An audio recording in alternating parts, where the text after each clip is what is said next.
Coming up, the guys from Comeuppance are back on, and we are going to be looking at our third Unsung Dolph list. So this will be third and probably the final of our Unsung Dolph series. And so one of the things I in the episode I talk about getting a letterbox list up for those all of our Unsung Dolphs. I haven't gotten around to that yet, so just kind of watch this space. I'll probably post it on Facebook when I finally do have it up. So just keep that in mind that it's not there yet, but just watch the Facebook page. You know, if you're not following us on Letterboxd, of course, definitely should. We'll try to get that list. I'll try to get that list up as soon as possible. I have all of our lists together. I have all of the movies that we've listed on there, so you can go check that out eventually. It was another fun conversation. Again, I think it's our last Dolph Unsung list we'll do.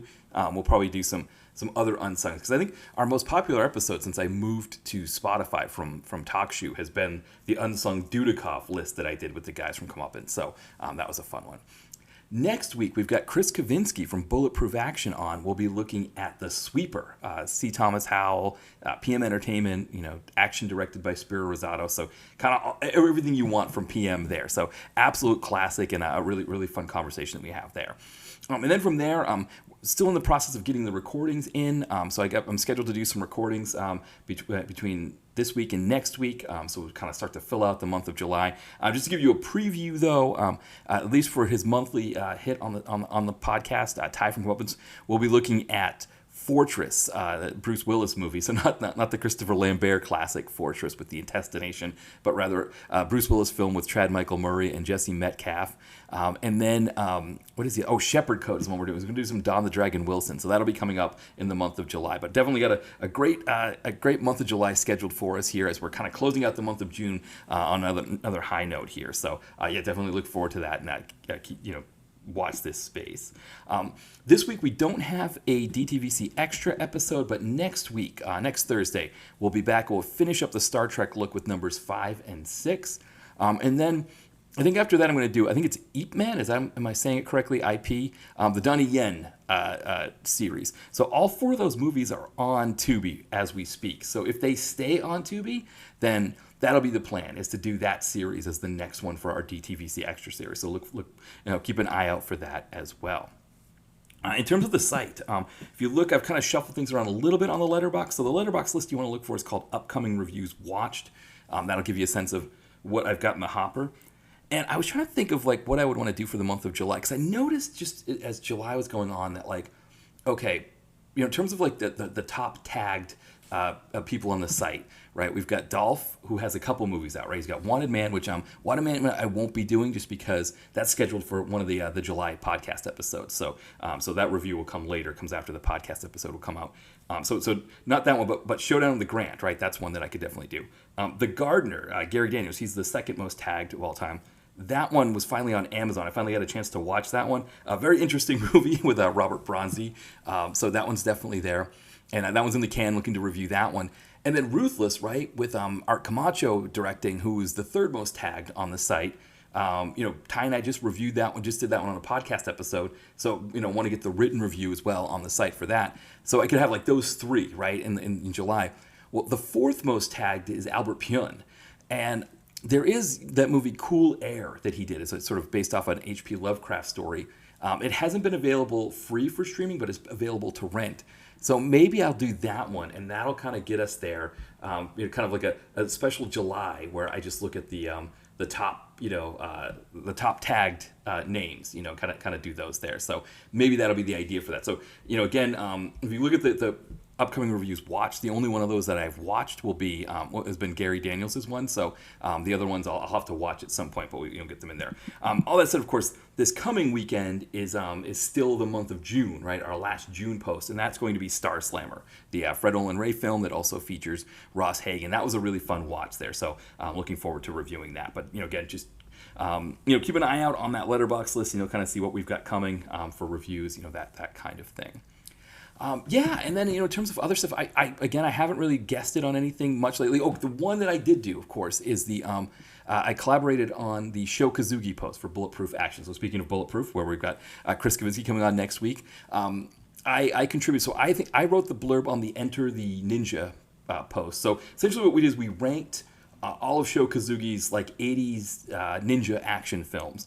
and also the Master Ninja show that he was on as well. So we ranked all of those, and then Chris had one person write a blurb on each of them. So my blurb was on Enter the Ninja. Really great post. I think it really I want to say it's really gives Kasugi his due. So it's a really fun one. Definitely worth checking out. So go to Bulletproof. You can see on my Facebook page. I think I've posted it twice. So you can find the link on my Facebook page, or just if you go on to Bulletproof Action, I think if you just search Show Kazugi, it'll come up. But yeah, ranks the film. So that's probably that's the most recent thing that I've collaborated in, and that was a lot of fun to do. So Kazuki is one of those ones I think everybody just loves him. It's funny when I post one of his reviews on one of my sites, one of my pages, the comments and things we get. I mean, I posted 9 Deaths of the Ninja, and John from After Movie Diner, he was talking about in San Francisco getting a drink called 9 Deaths of the Ninja, which just sounds fantastic. I don't know if I'm going to make it out to San Francisco for work this year, because that's always the last couple of years I've been going for work, but I don't know if I'm going to be able to do it this year. But if I do, I'm definitely going to try that drink. That's something I got to try. So there's something like Show Kazuki, and of course I recently posted my review of 9 Deaths of the Ninja, so you can see what I thought. I mean, what a bonkers but fun movie that is. I think you can catch it on YouTube still, which I think it's YouTube and Plex, but YouTube I think is better than Plex. Plex just has way too many commercials, so you're better off doing it that way. So that's kind of the stuff that I've been doing recently there. Definitely, always keep abreast on the social media. One of the things I'm trying to get better at is posting more updates on Facebook. I had kind of fallen off a bit on that. Like, used to do my weekly recaps to show you everything that we did for the week, both reviews and podcast wise.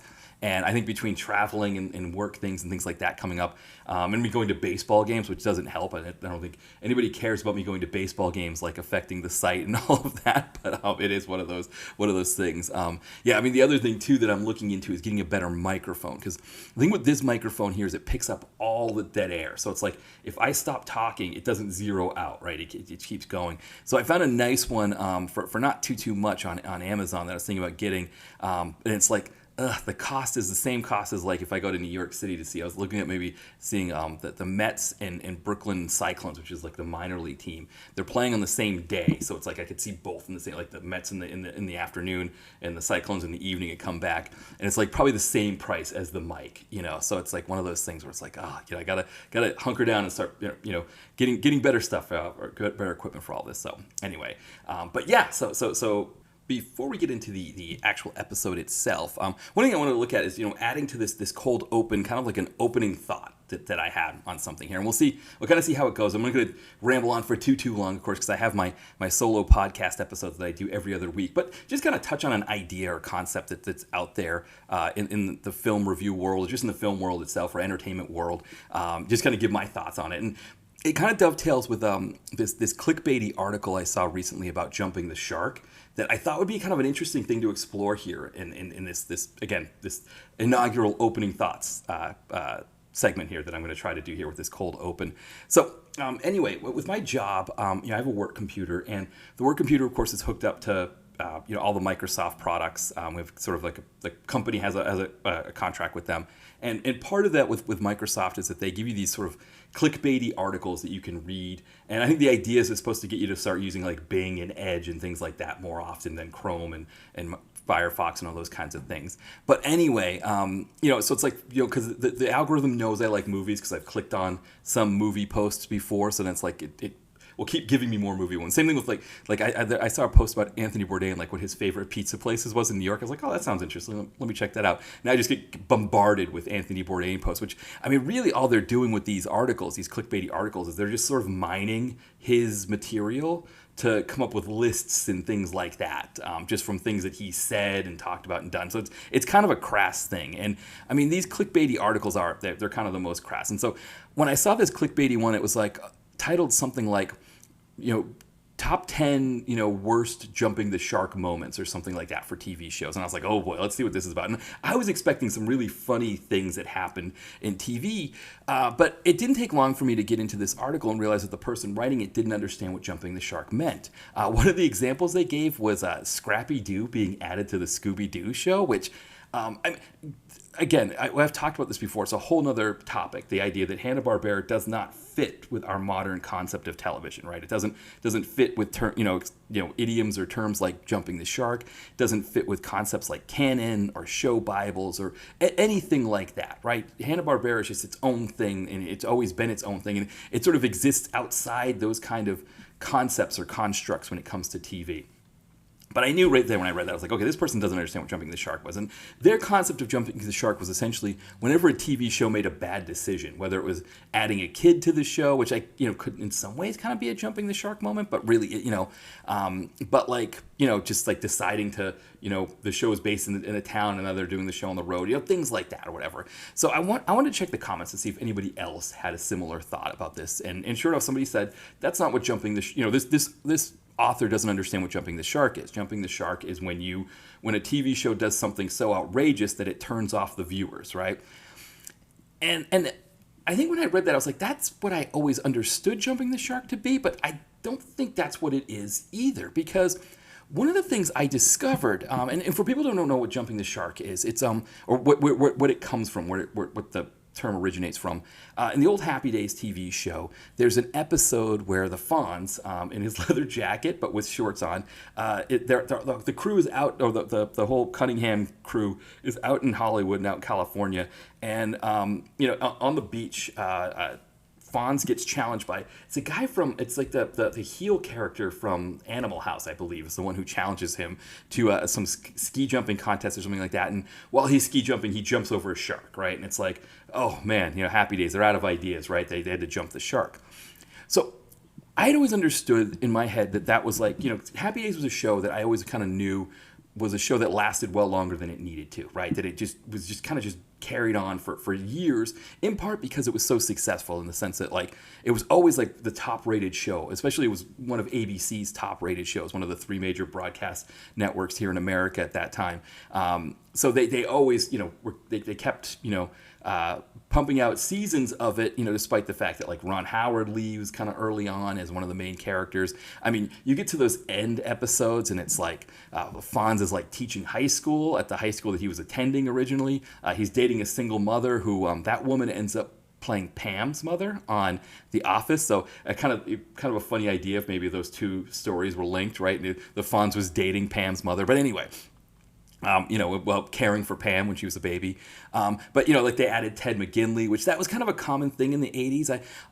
I say common thing. I can only think of 3 examples of it, but it seems like if your show was starting to kind of fade a little bit, you added in Ted McGinley, and that was a way to kind of punch it up a bit, right? Because Happy Days did it, The Love Boat did it, right? He was like a photographer back in those. I don't remember those Love Boat seasons where they went from just going out, and California into Mexico and back. They started just traveling all over the world, and Ted McGinley was there, right, as the photographer going out to Greece or whatever, and while Ernest Borgnine was having trouble with his wife or whatever things that would happen in those later seasons.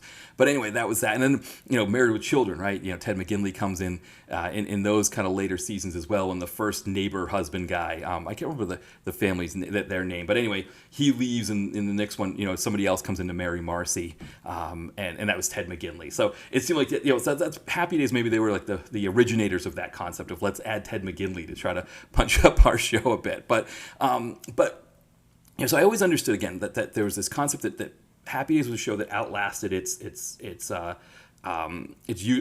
kind of lingered on way longer than it needed to. And I mean, there were plenty of other shows that I can think of like that. We just mentioned The Love Boat. I mean, I remember Alice. They're how much could you do out of that diner? But it was so successful. I mean, they went through however many sassy, Southern waitresses to work with. I can't remember the actress's name. She's actually from Portland, Maine. Who starred on that show. Linda Lavin. And of course, she always sang the theme song, right? So every year she sang a new version of the theme song, and she was really getting kind of loungy with it, and just really getting into it more in the later seasons. But also, she always had trouble with that character, whatever actress was playing that character, because Linda Lavin wanted to be the star, and it was always the other woman was, everybody loved the "Kiss My Grits" lines and stuff like that. But anyway, so I always understood Happy Days in that context, and I think I'd always thought that the Jump the Shark episode came at the end of the run in those early 80s seasons when the show was pretty much done, when it was in its Ted McGinley phase and all of that. But MeTV, it's a retro channel here in the United States, they aired the episode a couple years ago. And I watched it and I was like, wait a second, Ron Howard's in this episode and he looks young. They all look pretty young. So I thought that's weird, right? I always understood it to be like something that happened way later in the show. So I looked it up on IMDb, and sure enough, it was the 5th season. It's actually the open to the 5th season of this. It's like a 3-parter that they did where they all went to California. It was like seasons like what I guess like or episodes 1, 2, and 3 of season 5. So the show still had like 6 seasons after that, and for a good chunk of those 6, like maybe like 4 of those 6, it was like it was either the #1 show for ABC or the #1 show overall for either its time slot or just in general, just as I mean that's how successful it was. So it wasn't like A, they were out of ideas, or B, that the show was close to ending or it was killed at that point, even though that's sort of like the popular understanding of it. So I looked into it a little bit more and found out that the whole concept of this jumping the shark thing started by a comedian named John Hine, who was in college in the mid-'80s. And he and his buddy came up with this idea that like shows jump the shark the way that Henry Winkler or the Fonz jumped the shark, and that like that was when the show would have like its turning point where it would start to go bad. Now, I think it's possible because, there's a few different things theories that I have about this. Like, one is that, in the mid-'80s, you didn't have the internet like you do now. So, like, it wouldn't be a situation like where I can just go on IMDb and be like, oh, wow, they still have like 5 or 6 seasons left, right? It could have been like in '85 that they could have been watching it on rerun syndication and been like, man, yeah, this show went downhill after that, Granted, they would have only been a year removed from when the show was actually finally canceled. But there would have probably been a sense of like, is this show, they might not even, I wouldn't say they didn't know the show was still on the air, but they might have been like, wow, how is this show still on the air? How are they still like carrying on with this? So that's one idea, is that they maybe thought that it killed the show when it really didn't. Or also a concept that like it killed the show like from a more like a creative standpoint, but that the show, whether a show is successful or not doesn't have to do with how good it is, right? That people will watch something no matter what. That might have been another concept they have. But when you talk to the people who are on the show, or when you read things that they said about this, I mean they talk about the show being successful for a long time, and that this jumping the shark thing was kind of more of a blip. I guess part of the idea was that Henry Winkler was good at water skiing, and his father, Henry Winkler's father, actually thought that he should be showcasing that on the show in some way. And I guess when Henry Winkler brought it up to Gary Marshall, he was like, yeah, well, we got this story arc coming. We're in California. Why don't we do it? Let's go for it. And I think they just thought it would be this like this hammy, funny idea, right? That like he's in his leather coat and he's got the shorts on and he jumps over a shark, and and then it's sort of just, okay, we did that. We get it out of our system. Carry on. We'll go back to kind of doing what we were doing. But I think also for this comedian who, if he was in college in the mid-'80s, that would have meant he was born in the early 60s. I think from that age cohort standpoint, right, you're growing up in the 70s where everything is just like this sickeningly sweet, schmaltzy kind of thing, where it's just like, the TV shows are all this kind of schmaltz going on here. It's either schmaltz or it's like the Waltons, where like these people are getting put through the ringer, or like, detective shows where like, killers are doing absolutely horrible things to people. There's no real in between, right? I guess Emergency was the closest thing to a show that was in between at that time. But anyway, so like they'd probably be seeing like the Captain and Tennille Variety Hour, or like the Osmonds Variety Hour, or something like that, and just been like, God, this is horrible. I can't believe my parents are watching this. And again, at that time, probably you didn't have TVs in every room. Like even for me growing up, that was like felt like that was almost like the start of that. When I first got my uncle gave me his Atari with all the games, my mom was like, you can't keep playing that in the living room, it's too much.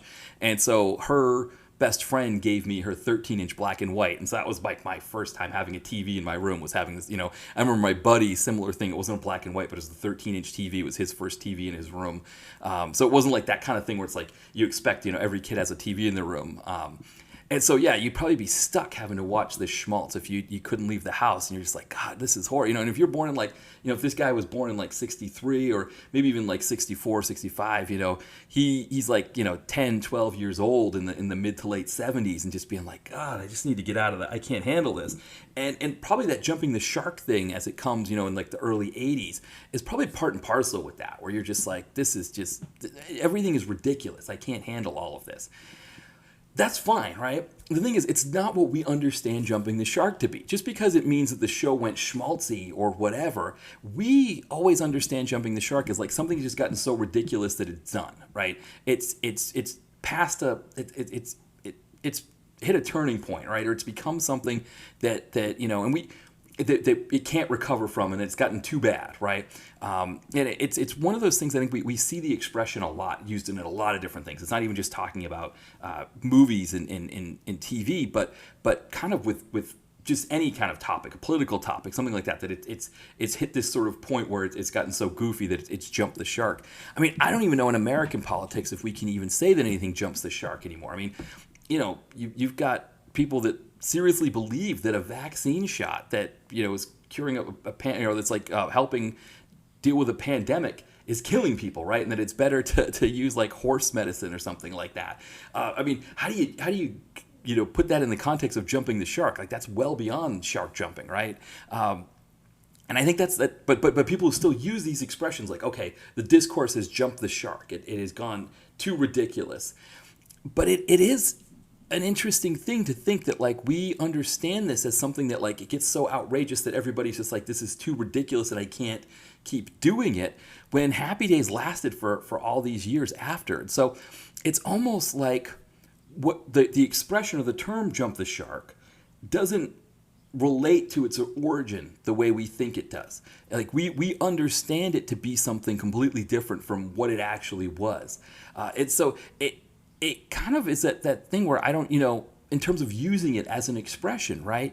Can you still use it as an expression to say, okay, something has just gotten so ridiculous that we need to, and I don't even, I'm trying to think of, like experience. I mean, I think like people talked about like with Indiana Jones, they use the expression "nuke the fridge" as like a similar way of jumping the shark, right? When in the fourth Indiana Jones movie, there's a nuclear testing going on, and Harrison Ford hides himself in a lead, I guess, lined refrigerator, and he gets blown way out wherever, and he just pops out of the fridge and he's fine. Was that the ridiculous moment in Indiana Jones that is a form of jumping the shark, right? I think it's a really interesting idea. I think it's a really, because again, I didn't want to be like a stickler and be like, well, I mean, yes, the person who did that article didn't use jump the shark in a way that we understand jumping the shark to be, but it is fascinating that what we understand jumping the shark to be wasn't what it was either. That it wasn't like Happy Days was out of ideas and they just kind of I don't know, went crazy or went for it and started doing this ridiculous stuff. It was a one-off at that time that, and again, Happy Days was a ridiculous show anyways. There was all kinds of goofy stuff that happened on that show. But yeah, it's not like it ended the show's run. The show went on for a good 6 seasons after that. And yes, it lasted longer than it needed to. They were definitely at the end there when we had John McGinley, when they brought him in, they were definitely out of ideas and they were still just kind of hanging on. But it was one of those things too where ABC's like, hey, if we're still number one, let's just pump out another 20 episodes and see what happens. And that was kind of how it went. So it's like, I don't have this idea that like I'm not going to use the term jumping the shark again, because we understand what jumping the shark means in that sense of like doing something so crazy that it alienates the audience and shows that you were out of ideas and you didn't have anywhere else to go. But it is fascinating to think that like that wasn't what jumping the shark was when it actually happened. That somehow this comedian, John Hein, had turned it into something different. He even made money off of it. He had a website in the late 90s that he sold for like $1 million. So his sort of coining this concept of jumping the shark has been lucrative for him. But I don't want to say it's built on a lie, but it's definitely built on a misunderstanding. Which I thought was really, really fascinating. So anyway, I think it's a good place for us to close that conversation there. Why don't we do this? We'll have our theme song played in here, and then by John Cross of After Movie Diner and Miscellaneous Plumbing Fixtures. And then when we come back, the guys from Comeuppance will be on, and we will be looking at our Unsung Dolph lists.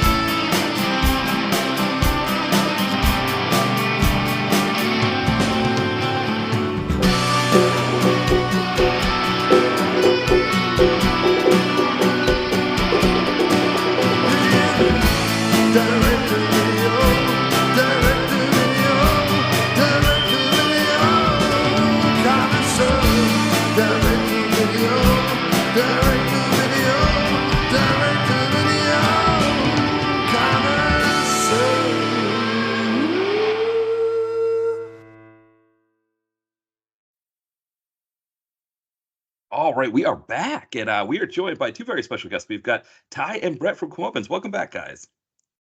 Oh, thank you for having us. Hey, we're back. Right. We're Yeah, talking. I was going to say for listeners, they're used. It's only been 2 weeks since they last heard from Ty when we did Dermot Mulrooney and his that double feature. But Brett, it's been a little while since Brett's been on. That is true. As we've talked about, I think we see you as a collaborator on our podcast, and I'm sure you see us the same way. So I guess it was only a matter of time until we talked about the great Dolph one more time. Exactly. Well, and you're back, so it's good to have you back on the pod, Brett. Because it's always me talking double Dermot, double feature Mulrooney. I mean, the thing is, I can't keep up with you guys. I mean, you guys watch so many of these DTV, like Bruce Willis and Dermot things. I just can't keep up with you guys. So I actually applaud you for going through all this stuff. Oh, well, you're welcome. Because Ruthless is a dud. So worst movie of the, maybe most disappointing movie of the year. Yeah, disappointing, I think, is the best way to put it, because like Ty says in the episode, it's like when a movie is called Ruthless, you expect it to be fully without Ruth, and there was a lot of Ruth in that movie. Like you said, we don't think anybody was killed. They were all just had like limbs broken. No. So it's like that's not really that ruthless. It's like he could have had much less Ruth than he had, for sure. Yeah, that's unfortunate sounding. It helps because now I know to avoid that movie, and I look for my Ruth elsewhere. Yeah. Or your lack of Ruth. Your lack of Ruth somewhere elsewhere, right? Yeah, I'll just watch something with Ruth Gordon. Maybe Harold and Maude. Who knows? Right. Yeah, Ruth Buzzy. Sure. Right. Go back to those folks. Yeah, Harold. So that's interesting because Harold and Maude. So that if we hadn't even thought of that, that would have been a great comp to use. Like Harold and Maude was great for being full of Ruth, right? It needed all of the Ruth that it had, whereas Ruthless needed none of the Ruth that it had. And it had no Ruth, right. Buzzy, or Ruth. Right. It should have been ruthless. Right. It should have been both literally and figuratively ruthless, but unfortunately, it was just literally ruthless. There were no Ruths in the cast, but it had too much Ruth in terms of. We were trying to figure out what that even means, like what it means to have Ruth. Because if you're ruthless, you have to having Ruth must mean, right, that you I guess are you not show grace, but you aren't as savage, I guess, right? Yeah, and I think there's other words in the English language that kind of fall into that trap as well. But I know there's a really obvious one, and I'm just blanking on what it is. But like if you take off the less, then it kind of doesn't really stand on its own. I just can't think of it right now. But if I think of it during the podcast, I'll break in. Yeah, break in, jump in, yell it. Right, exactly. Yeah, and then I'll just yell a random word, and you guys won't be confused at all. So it'll be And then there's also, people are not the get back. What am I thinking of? The download? No, clap back. They have to clap back on clap something. Back. Yes. This is all stuff that's on the internet that I'm not paying attention to. Well, like what the kids are saying. Clap back is not as bad as these other things, Brad. They're terrible. It's like, Don't go on the internet, Brett. It's like, I'll try not to. Yeah. I mean, like the thing that's the most annoying is Riz. I really don't know. I don't know if I know Riz. Is it related to mid? Have like confidence, I guess. Oh, okay. Like you have here, this guy has just a Riz. It's like, shut up. I don't care about just a whiz. Sorry, Michael Jackson. Or Riz Ortolani. You guys know Riz Ortolani, who is sort of like a composer, and he's done music for a lot of movies, a lot of Italian movies. That's the only Riz I know. I was going to say short for Rizzoli and Isles, because they have a lot of confidence, right? It's that's what I call the show. Favorite show. Right. Speaking of Angie Harmon, right? Ty and I were talking about Angie Harmon on our Instagram chat. So it's funny that she would come up in this podcast almost immediately. Yeah, because I was watching Baywatch, which is she's on Baywatch Nights, of course. So, and that's what I've been watching lately. Yeah, I was gonna say probably her best work, right? Baywatch Nights. Oh yeah, Angie Harmon. Everybody's best work, from what I understand. Right. Hoff's best work. Also, who's also in that? It's Greg Allen Hill. Is that his name? Greg Allen Hill. Oh, it's a musician. The cop. I'll look it up. Yeah, what was it? The cop who rode the 4-wheeler on the beach. Greg Allen Hill. Yeah, Greg Allen. Yeah, So Greg Allen something, right? Greg. yeah, Oh, but you know why I'm like, thinking it's Greg Allen Hill? Because I think there's a baseball player named Greg Allen Hill. That's why I'm thinking. You're right. You're right. It's Greg Allen something else in his case. well, it's Greg Allen Williams and Lou Right. Rawls and Lou Raymond. So it's Oh, like, that's right, Lou Rawls. That's right. yeah, Lou Rawls all over it, Brett. So it's like, Well, I already want to see it. You can't make me want to see it anymore. I mean, I but now do Lou want to see it. Rawls. So, one of my favorite episodes of Baywatch Nights, he's playing pool at the end of the episode, and he's got a ball, right? So the way that the table was set up is he had a ball on one rail that he needed to get in to like win the match, and the cue ball was kind of almost like down the table from it, so it was like almost like straight on kind of shot. And so what he did is he shot the cue ball next to the ball he needed to get in. So it bounced off the rail and went across the table to go in the middle pocket. And so I've always referred to that shot as the Hasselhoff. And I actually hit that shot one time in a Oh, you game got the when I was playing. Hasselhoff. I did the Hasselhoff shot, but it was like the greatest thing ever in my life. Like, I don't know, achievements in life, like where you rank achievements, but I feel like that's got to be a top 10 for me. I love hearing that. I mean, we can talk about Well, Baywatch Nights all day, but Right. Well, the thing I wanted to mention is that you have the best achievements, Matt. You have that. You have the Messy Burger. The You messy, have Toretto I haven't Twist. done the messy. So I haven't done the messy burger yet. That one I Okay. haven't. That's an Okay, achievement I I thought maybe haven't we went had. back to that. Yeah, Is I that still need that around? achievement. That's still like I think you can get it because available? yeah, I have to go into the Hard Rock Cafe. I think there's a little bit of a fear to go into the Hard Rock Cafe by myself and just be like, I'm gonna sit at the bar with my backpack when I'm running errands and be like, I'm just gonna get a messy burger at the, and they're You like, still you're not a can tourist. part, But I mean, the thing about one last thing about Baywatch, then we'll jump into Dolph, is that there's the episode, I think it's season 2, episode 10 or 11. It's Shannon Tweed. We always talk about the Tweed Oh, stuff. right, yes. If Looks Could Kill is the episode. It's probably the best episode of Baywatch of all time. It's like an erotic thriller and a plot like an erotic thriller, but in 42 minutes, and it has Tweed. So, also, Kicks with Lauren Avedon is another episode where David Hasselhoff fights Lauren Avedon. Check out those 2 episodes and don't watch the rest. I'm just kidding. I'm still watching it. But yeah, would you want to mention, Brett, quickly that we watched Theodore Rex, or we did watch Theodore Rex, which is somewhat action related because Whoopi Goldberg is supposed to be the toughest cop in America, and there are blow-ups and shootings, and she beats up several people. And people get killed, like brutally slaughtered. So I was doing a podcast with Will from Exploding Helicopters. I think it's out actually on that. It's out now as I call it Chuck Steele episode. But we were talking about like animals, as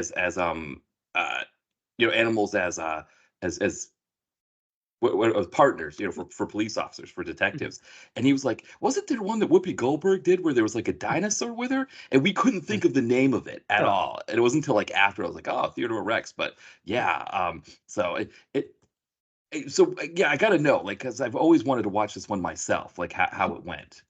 Well, Brett, I mean, it's very kind of childish and like a comic book, but it's like dinosaurs. If you remember the show Dinosaurs, possibly some of the same people involved, but there's sort of like a murder mystery, and Whoopi and Theodore have to solve the mystery. And but it has some names we might know and love, like Stephen McHattie. Bud Cort is actually in it. Speaking of Harold and Maude, which is a very strange coincidence. Richard Roundtree. Richard Roundtree. Yeah. Carol Kane, I see, is doing a voice of one of the. Yeah, that's like Teddy's love interest named Molly Rex. And Armin Mueller-Stahl, I guess, is the bad guy. Which is amazing. She has to be. Yeah. Yeah. So I see there's an actor named Joe D'Alessandro. Joe D'Alessandro is in it. He has a very small part, but it is kind of strange to see him in a movie like this. If you only know him from his Andy Warhol related movies, it's very weird. Right. Well, that, and also one of the best cheesesteak places in Philadelphia. It may be for many it is the best. Is a place called D'Alessandro's that it's out in Roxborough, like a neighborhood in the northwest in Philadelphia. And I can attest to it. It's actually they were really good one. There's a place across the street called called Chubby's. And the interesting thing is their cheesesteak isn't as good as Del Sandro's, but when you sit in there, it's almost like kind of a diner feel, and they play hair metal. And so it's like the atmosphere of getting a cheesesteak while you're listening to like girls, girls, girls, or like What Let's talk Get Rocked or to anything the like that. fight?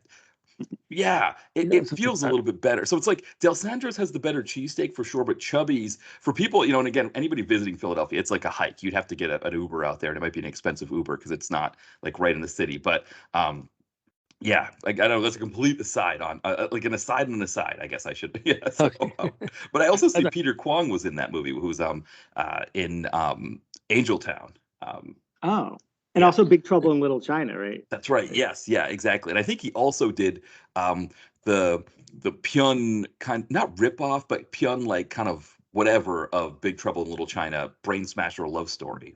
Oh, so this does have some action pedigree, even though Hold it's on it one was second. supposed. I'll be right back on the show. Be 1 second. Okay, well, I could talk about Theodore Rex enough for the both of us, Yeah. but it's very silly and childish. I mean, but it's funny because it's almost like it doesn't really know its audience. Like it's not so much for children that it'd be like rated G, but because there's actually some elements to it that maybe aren't 100% for children, but yet it's not for adults either. So it doesn't really know what it wants to be. Um, but it looked like it had somewhat of a decent budget behind it. In fact, I think there was a fun fact that it's the because it was supposed to go to the theater, but it never did. It's the most expensive direct-to-video movie ever. Oh, that's interesting.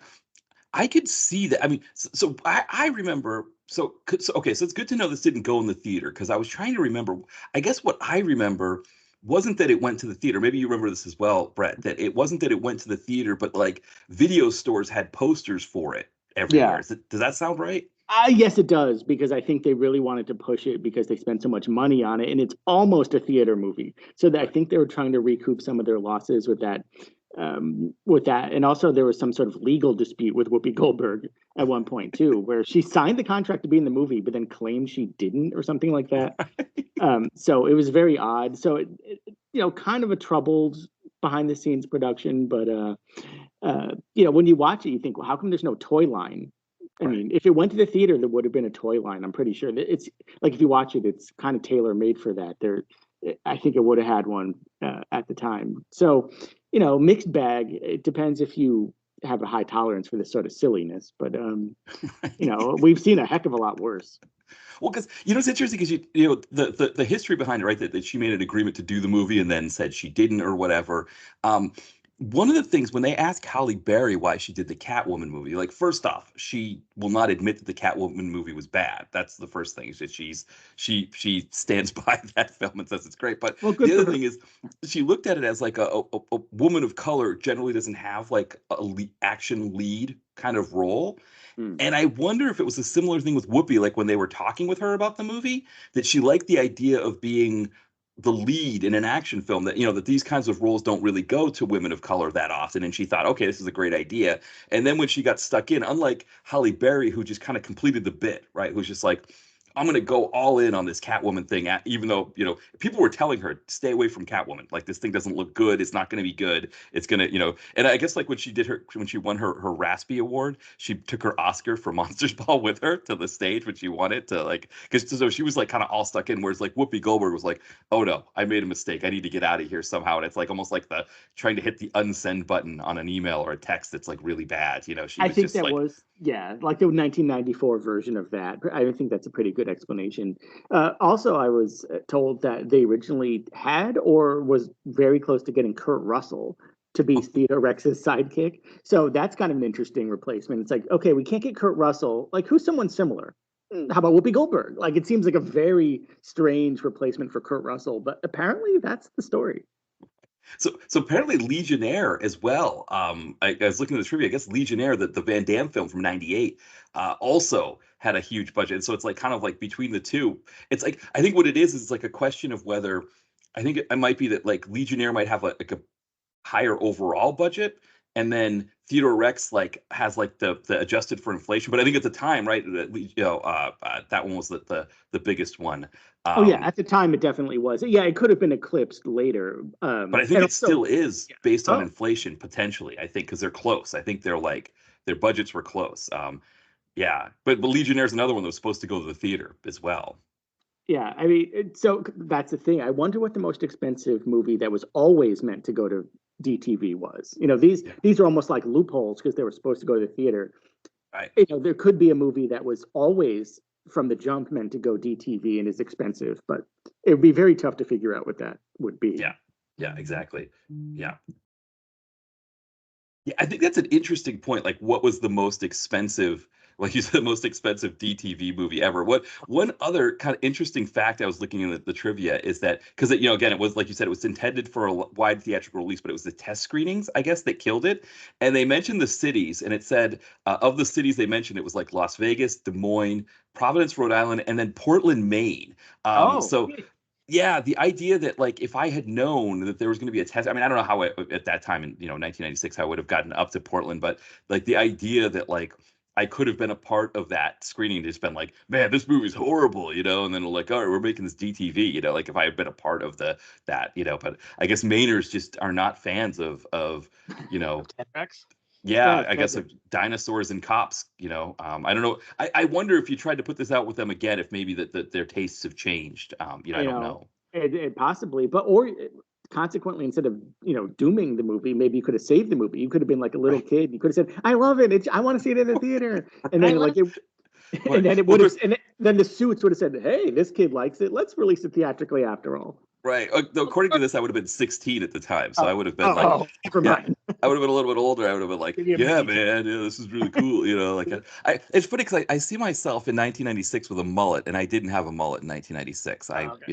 I got it, or like having like 90s hair, and it's like, no, in 1996 I wouldn't have had 90s hair. I would have, like, my hair would have been And like, he would have But been too old for Ted Rex anyway. I think this right, this movie is well, not for maybe 16-year-olds. They would have thought it mhm, was so lame. right, well, yeah, maybe you're being one of those contrarian teens. He was like, "Hey, this is a pretty good movie." It's like instead of being a moody teen and listening to The Cure, right, actually you're like Teddy Rex, and right. watching The Crow. So it's like, but you like, Yeah, Well, I that's what wonder how that. I was doing when I was a teen. but yeah, And you're doing it. You're a we've moody teen, right? well, I would have watched The Crow in the theater if I didn't get kicked out, which is another story that we've told. But yes, me and my friends were kicked out of a screening of The Crow, and that's something that Wow. really happened. Like we have a So situation here. yeah, I've never actually been kicked out. I've been warned. I've been warned Oh, before, but I yeah. haven't quite got. Did No, you no, get we were. warnings first or no? Well, I can tell this. I don't know if I've ever told that story on this podcast. So No, I don't think I've never heard it before. okay, so I mean, there's not a heck of a lot to the story, but basically, me and my group of friends, obviously, what was it, 1994? So obviously, we want to go see The Crow. Right, So right, I mean, that's us. I mean, that's the target audience, right? Teens. So we get there, we walk in, we buy a ticket, we sit down. You know, I think at that time, they had the word jumble and other stuff. It was before they had commercials before the movie. right. And we were just sitting there chilling. We probably had our, Reese's Pieces and our sodas and our popcorn. We're ready for The Crow. We had that Crow Yeah, mindset. Here it comes. Um, but then this like very sort of militant usher like approached us, and we were not being rowdy. We were not that kind of group. We were just kind of sitting there, and he asked us our ages. Oh And, wow. yeah, they were enforcing the R rating. They I don't remember really the details, but a very funny thing happened where he got on his walkie-talkie because we were kind of like resisting it. Like Right. they let us in, they ripped our ticket, we paid Yeah. money, then they came after us, and so we were kind of like dragging our feet basically. Uh, Right. mm, and then he got on his walkie-talkie and he said the words, and I quote, "Biff, we have a situation." So that raises a lot of questions right there. But apparently, he had a supervisor whose name was Biff. I always remember this usher guy being named Biff, but I believe he did. No, he did say, "Biff, we have a situation." Um, is that he's I, talking to I'm like, hey, it's me, Biff. We have a situation. Right. Like I, that would be shorthand for Biff here. We have a situation. Yeah, I wonder. Or there's 2 people named Biff. that's always possible too. So because this is so long ago that it gets a little hazy, but he did, say that us sitting there ready to watch The Crow that we paid for, that's perfect for our target audience, is wrong. So I guess we were afraid of this Biff person, and we didn't want to find out like what this situation could escalate to. So we got up and we left, and we were told to leave. Well, No theater. refund? I'm trying to think if we got a refund. I think we did get a refund. I was gonna say, yeah, hopefully you get a refund. I believe we did. But we were kind of like very upset walking out, and we were That must complaining. be like depressing and dejected. Then that's why you became the Crow later. Right, that's why I became the Crow. That's right. So I figure, if I can't see it, I'll be it. Exactly. But basically, yeah, Biff, we have a situation, something that always stuck with me, and we were asked to leave the theater and the establishment we were seeing the movie in. So yes, we were kicked out of the Crow, even though they initially let us in. Wow. Yeah, I remember we had a militant one at our movie theater, but she would card you, and like nobody else would card you. Nobody else cared. I remember when we went and saw Ed Wood, and I remember my friend's mom, like she just like dropped us off, right? And I don't remember if like we like just caught her before she left. I can't remember exactly because obviously there's no cell phone, right? You can't call, I think maybe she wanted to see if we got into the theater okay, so she waited. And my friend went out and said like, oh, they won't let us in unless you sign for us. Because you remember with the R rating, you could sign some. I don't know if they let you do that at your theaters where I don't recall that. No. All that either. I think yeah, so the parent could sign you in and say, okay, I'm giving these kids permission to see this R-rated movie.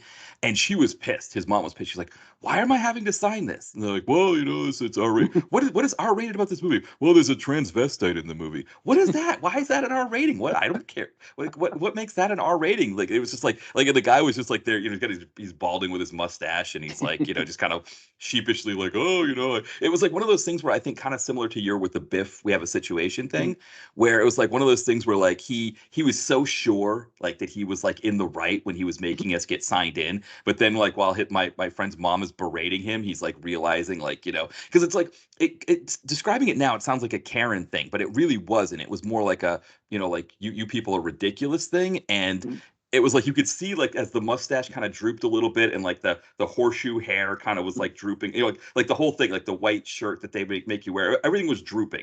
It was almost like he was like melting into his chair a bit as she was just like drooping. That was a dog. Yeah. Well, because the thing was like it was actually, you're right, it was the dog, it was the droopy dog from the cartoons. But one of our friends came after and we were like, oh man, is he going to be able to get in because he's getting dropped off by himself or whatever. And he came in and sat down. We're like, did you get carded too? And he's like, no, they just let me in. We're like, really? They just let you in? But I think it was because his mom berated that guy so badly that he was just like, everybody's going in now. Right. Like, Well, and they at Showcase Cinemas, I think there was a previous, I don't want to say situation, but another stupid encounter. But it's before we got into the theater because I remember when me and my friend Dave at the time wanted to go see Highlander 2: The Quickening. oh yes, and our dad, well, my dad at this time, Right. he was too young. I don't know, he drove us there, and he said, okay, but I think he had to go somewhere. He didn't want to see the movie with us. Or, I don't know the situation, but he was going to drop us off and then pick us up. So then he said, and then they said, well, this movie's rated R. And he's like, it's okay, it's fine. He has they have my permission. He said, no, you have to go into the theater with them. Like, because you have to be accompanied by a parent or adult guardian, which I always appreciated. They in the ratings boards is sticking up for guardians. You don't have to be the parent. You could be a guardian. So, but they still wouldn't let us in, even though he was dropping us off. So we left, and we were all, and so they barred us from seeing Highlander 2: The Quickening at that time. there's no sign-in. Experiences. No, there's no sign-in. There's no sign-in there. Okay. No. So that must have been our situation, right? They allowed the sign-in. Yeah, no, that was not even an option. It was either you go in and sit down with them or you can't go in. And so we didn't go in. Wow. Yeah, no, they even had like a notebook. It was like a notebook that like the parents would sign because it was something that would happen. I'm trying to remember other movies where parents, like our parents would sign us in. They just say, okay, you can go. But like the ID thing became really difficult when we got older. Like when we were like over 18, it was like, did I remember to bring an ID with me, or like, has my, for me, I didn't drive, so it was like one of those things where like I always had to kind of make sure, like if we were drinking or something, I was like, well, did I, so it's like, okay, I've got to remember to bring it. But then it was also kind of just like the whole process of it was just a pain in the ass. Like, do I really want to show my ID to go see a movie? It's like one thing to be like getting alcohol, like, or cigarettes or, whatever. It's like, lottery ticket people didn't card me. It was like I could buy scratch tickets if I wanted to, but yet I can't go see Terminator, whatever was in the theater, at that Oh, you can't time. go see So, Ed Wood. Yeah, I right. mean, you would Yeah, have been scarred for life if you saw that. Especially, right. now there's transvestites everywhere. You Right. turn on your TV, it's nothing but transvestites. I mean, the idea, like if so, that's a good point, because if this had happened today, right, Oh. as kids, we would have posted on Twitter, and that theater would have been so like the Motion Pictures Association of America would have been shamed actually well before it even got to that point, right? Because they would have been like, oh man, look, because they would have been doing comparisons of like, like The Dark Knight, right? You think of The Dark Knight, where it was like the movie's PG-13, and we get to watch Maggie Gyllenhaal like tied to a chair watching a bomb countdown before she blows up, and it's like, that's okay, like that's perfectly fine for kids to see, but like, oops, I just nailed my microphone there. But that's perfectly fine for kids to see. But a guy who dresses in women's clothing, we can't go there. I'm sorry, we can't do that. I was it Alien versus Predator? I never remember this, but I really feel bad for those kids because that was rated R in part for slime. Yes. Well, it's rated PG-13 for slime. Oh, okay. It was aggressive slime. It was a very aggressive slime, so I can understand kids having nightmares for it. Right. Yeah, so, but that's what our MPAA, based their rating in part on. So I do feel bad for those younger kids who really wanted to go see AVP, but the slime content was just too much. Meanwhile, they could watch. You can't do that on television as much as you want, and that's okay. Well, right, but also too the idea that like aliens being ingested through your face when they jump onto your face, and like going through the whole like whatever process like in your stomach, where the incubation process in your stomach and then flying out through your stomach, like that part, it's not great, but could be worse. But the green slime, the aggressive green slime, that's really what does it, right? The face hugger thing is not going to give kids nightmares, but the aggressive green slime, that might be something that they have a lot of trouble with. Yeah, I mean, just as long as you don't say "I don't know," I think you'll be okay. Right, exactly. It's a good note maybe for us to transition into Dolph here. So a couple things to keep in mind as we get into this. Is our third Dolph Unsung. So the previous two Dolph Unsungs are episodes 83 in the archives. If you look back on 83, that's our first Dolph Unsung. And then episode 104, that's our second one. So the reason why I say that is because there's a good chance that you're going to be listening to us talk about these unsung Dolphs and be like, well, why aren't they mentioning this movie? Or why aren't they mentioning this one? We mentioned it, and we probably mentioned it in one of the previous ones. So I'm going to try to set up a letterbox between our recording this and then the release of the episode. So you can go to the letterbox and see our different unsungs and maybe, plan your own Dolph movie nights around some of these unsung Dolphages. Yeah, that's a very good idea. I think that people will find that to be very helpful. And of course, the other piece, I've gotten some positive feedback on I should say positive feedback. That makes it sound like it's like a work like review or something like that. Well, Ty, you've gotten some positive feedback on your impressions. I think that's a really good thing to keep working. Like it sounds. The people have said they love Ty's impressions. That's what I should say. That's a better way to say it. Yeah. Is it which one would they like? Dolph Lundgren? Do you want that, Chan? I think it's all of them. I think it's all, the Owen Wilson. I think all of them work. And so obviously with Dolph, we've got, right, I think with Dolph, we have a bunch here, but the big one is, and you were saying, Ty, is it possible? It's like, you can't find the interview on CNN, but it's on YouTube, the one he does with Richard Quest. No, I still can't find it because it's on the CNN servers. Oh, okay, but they don't have it. The Dolph Lundgren interview with Richard Quest, Brett, we're talking about.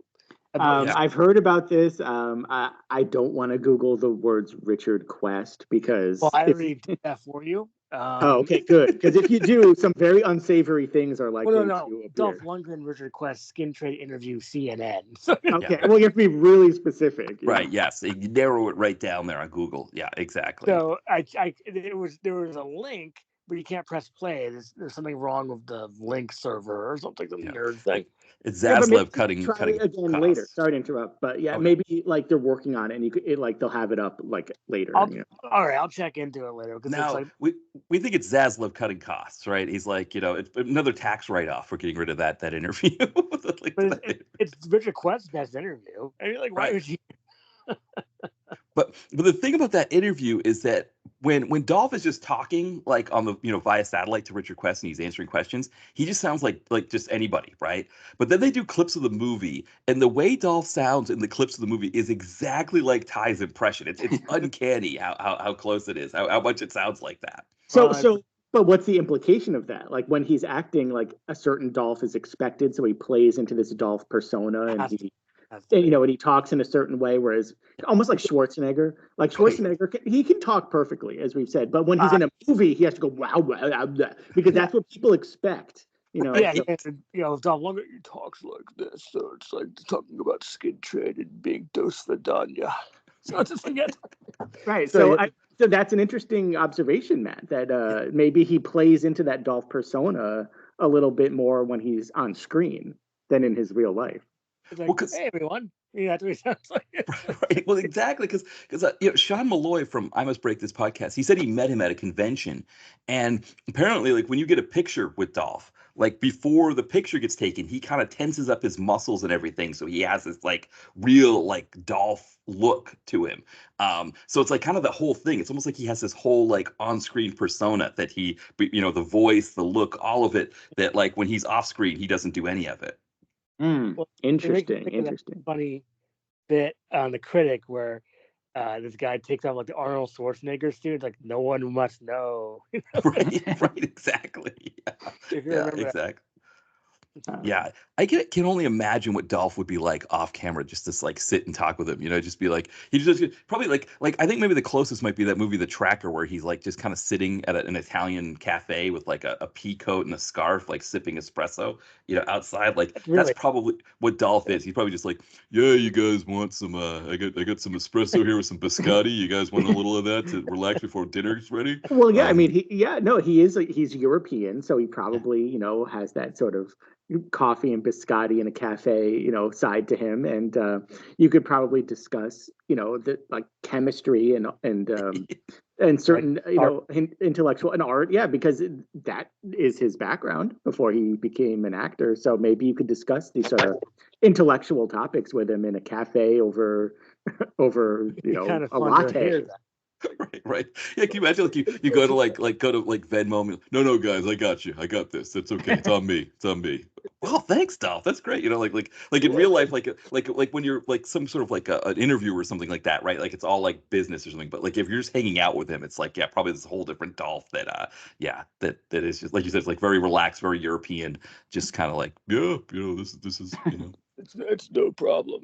I don't mind paying for you guys. Right, exactly. Yeah, call back to you guys' episode with Richard Pierce, right? I don't think Dolph is giving anybody hot dogs with olive oil or anything like that. Right? Yeah, probably not. No. We've gotten a lot of high marks on that episode from you too, Matt. Which really it's my favorite. It has surpassed the Righteous Kill episode as my favorite. Oh, wow. That's high praise. That's very high praise indeed. And hopefully, first off, thank you. And second off, I'm glad people are enjoying it, and I hope Richard hears this and understands that now the episode we did with him is some people's favorite episode. I think that's incredible, and thank you. Well, because to just give people a sense, Ty and Brett on their on the Comeuppance Reviews podcast, they had a screenwriter Richard Pierce who did Sector 4 Extraction with Olivier Gruner on, but he was doing his video store memories, which were just fantastic as well, where he's talking about like showing Replicant in Hollywood video, but with like the audio commentary, so it's like Van Damme taught, like all that stuff was fantastic. But then he also gives these behind the scenes vignettes on Sector 4. It was kind of funny because he kept saying, like over and over, I was telling Ty this, how he kept saying to you guys, I'm really sorry I'm derailing your show. And you guys are like, no, this is great stuff. Like, this is great. That's one thing I was trying to tell him. It's like, you're not derailing the show. You are the show. Like, this is the show.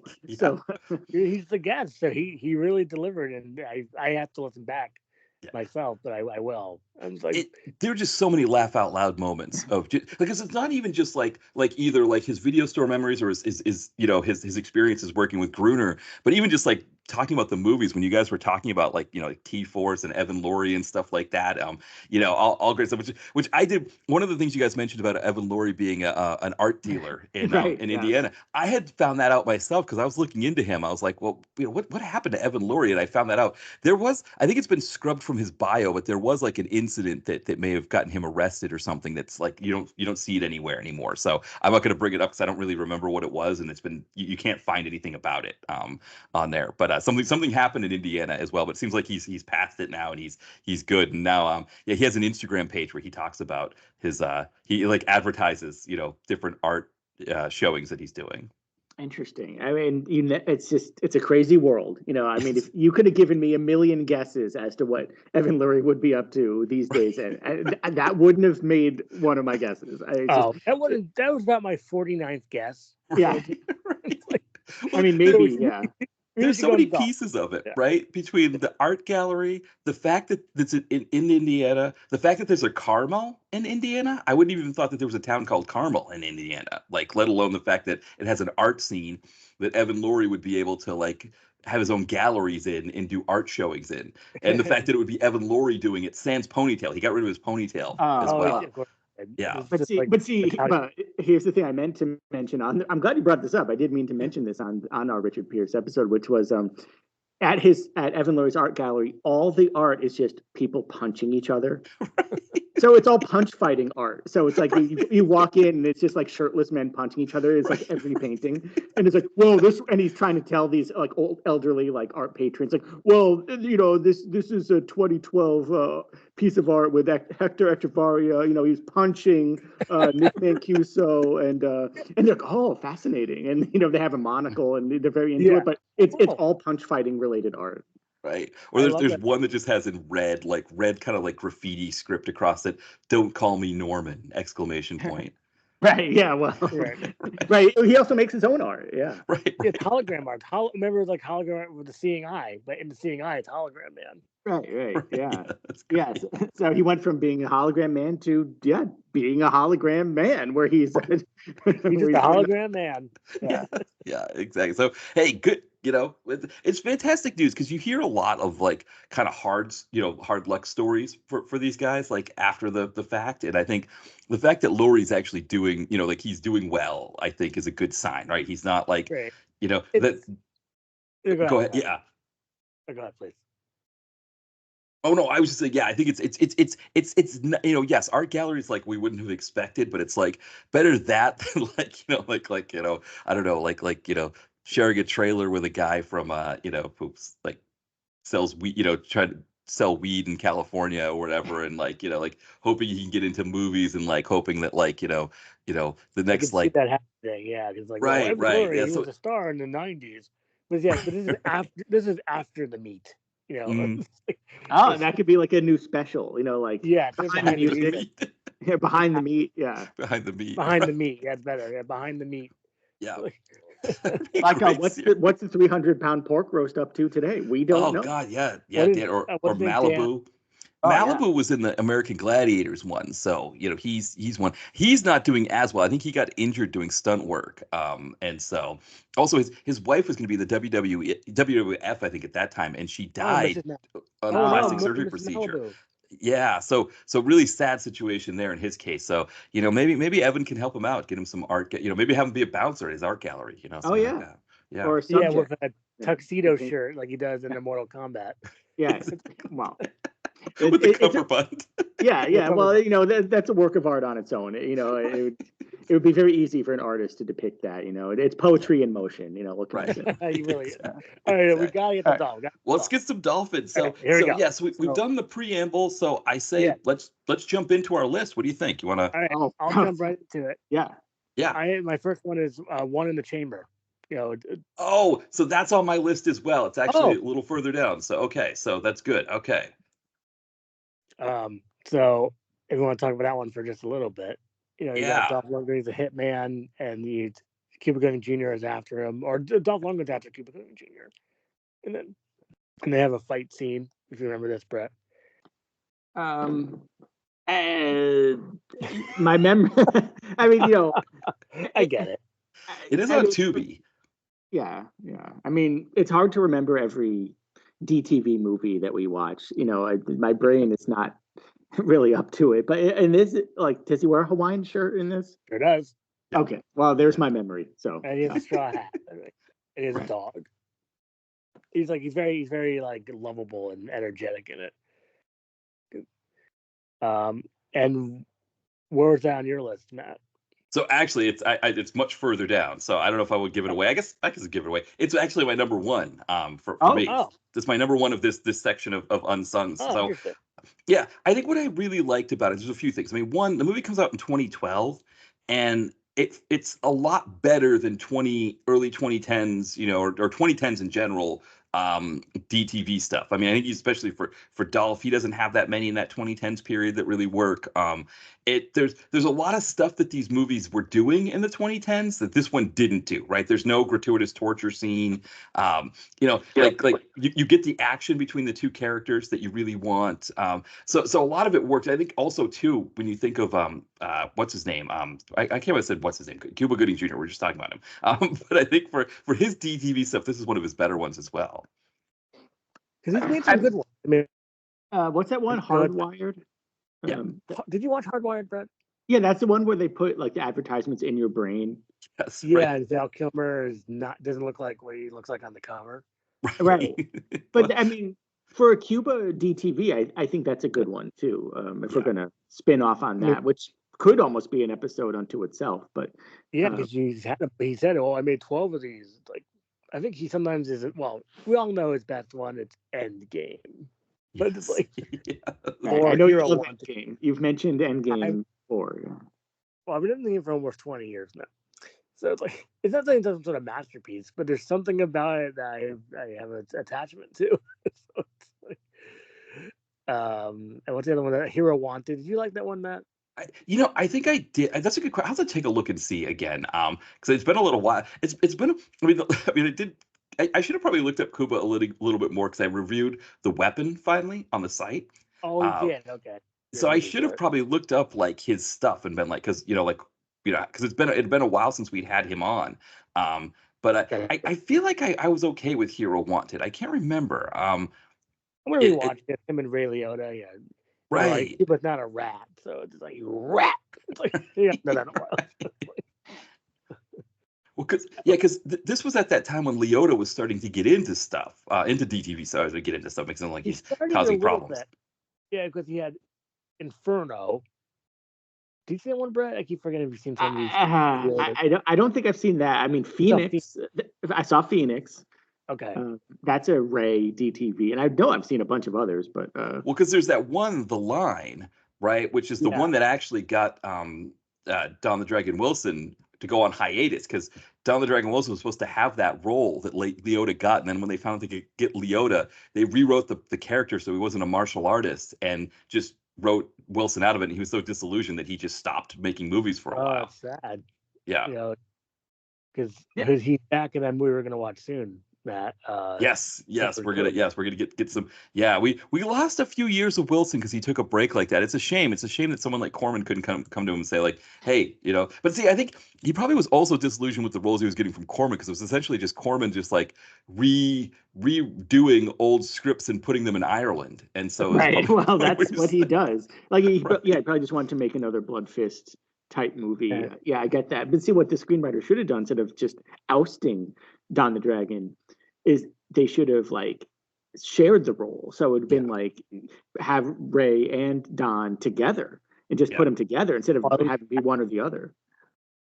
Yeah, that's a good point. If Ray punched him, Ray punched Don the Dragon, and you go, I just rewatched Black Belt. They have the uncut version now. And they definitely deliver. It's definitely a lot more brutal than you remember. Yes. Yeah. Everyone gets punched like 5 to 8 more times. Their blood is just sticking out of people's mouths. Everything. Every time that's all cut out of our. Yeah, everybody's like spitting cherry starburst all over the place. More than ever before. And there's like an arm break with sound. I guess we lost the sound. And it's just Wow. like I so have to we check that out because I don't remember the last time I've yeah, seen that I Black would Belt check it. period, but You could buy. You have all region player, a DVD or Blu-ray player. You could definitely buy it. I got it on eBay from America, yeah. so not from Germany. But if you go back to Dolph, so One in the Chamber, I think people should check it out. You know, I think it's a fun. It's one of those ones that is kind of like it's a 2012. It's from 2012. It's a 2010s DTV actioner, but it feels like something from like maybe 5 years before. And now it's it's a called shame that they kind of started going away from these kinds of movies and doing more of the like I don't but just thinking of like ambushed or puncture wounds, blood of that kind of stuff. that kind Legendary. of garbagey Dolph. Yeah, It's not yeah. on my list of any of those. Yeah, So exactly. Same here. Yeah. Right. Well, yeah. Well, my number five, actually, I'm going newer Dolph myself here. I'm going with mhm. Castle Falls for my number five. That's the one with Scott Adkins. And unlike Legendary, which doesn't really work with Adkins and Dolph, one thing I like about Castle Falls is that Dolph, he directs it. And he kind of makes it more of like a thing where he and Adkins are adversaries who kind of team up afterwards. I think there's a sense in like some of the earlier Dolph stuff where he maybe thought he was kind of going to be done making movies, that he was passing the torch. And this is not a pass the torch movie. There's some good fights between those two. I mean, the story has some holes and it's not the best in that sense, Well, but I did watch it. I did watch it on Tubi, and it wasn't there is the story is full of holes, like Swiss yeah, cheese, and yeah, there's not it's really a lot of action either. But besides that, I still right. like. I Well, mean, I when you haven't get seen the it, so action, yeah, I can't comment because I have not seen this movie. Okay.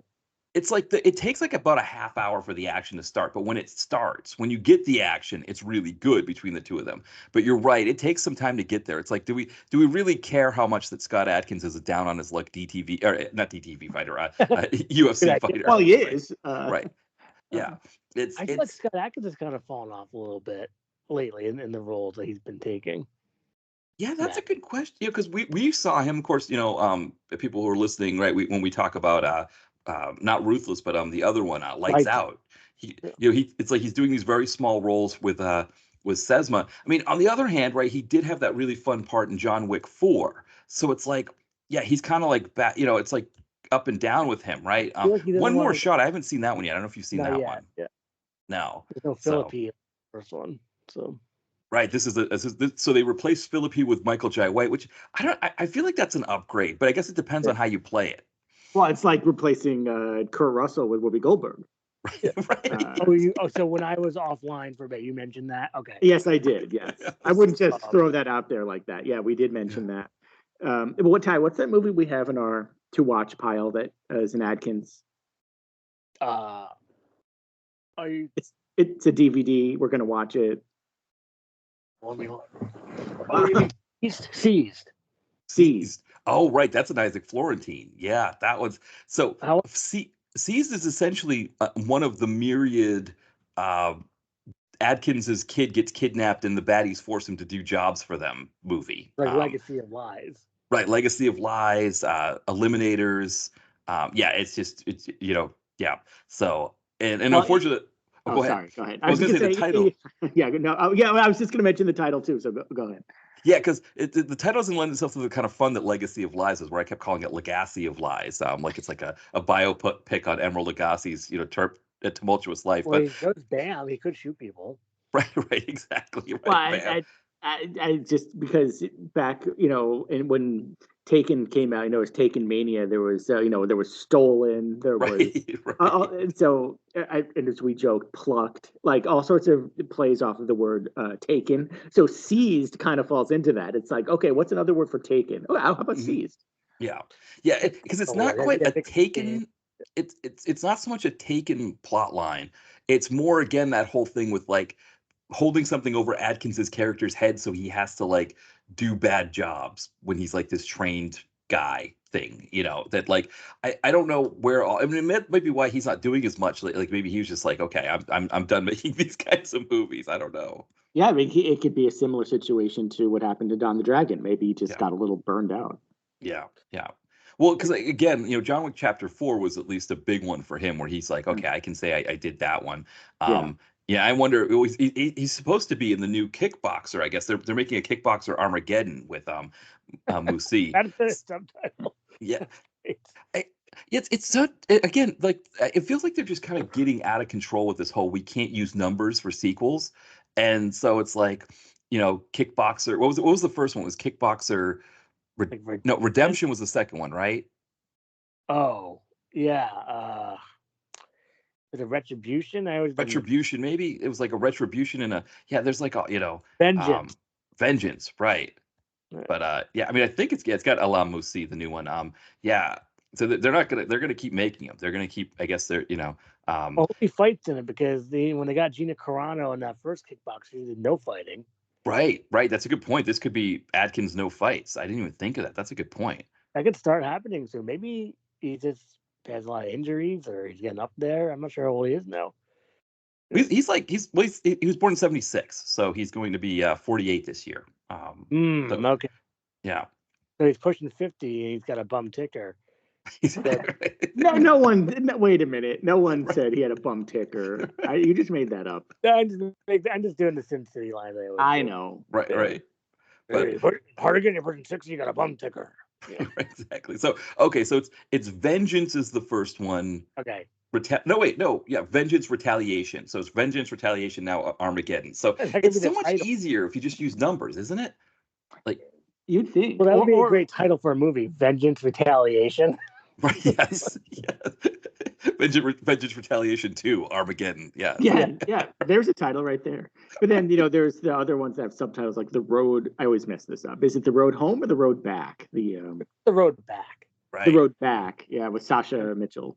The third one's The Art of War, and the fourth one is I don't remember the fourth one subtitle, but those did have numbers. See, that's the key. Yeah. It had both. The numbers make it a lot easier, right? Like if I say to you Kickboxer 2, you go, okay, I know Kickboxer 2. But if I say Kickboxer The Road Home, you're like, well, which one is that one? Is that the, like the numbers help.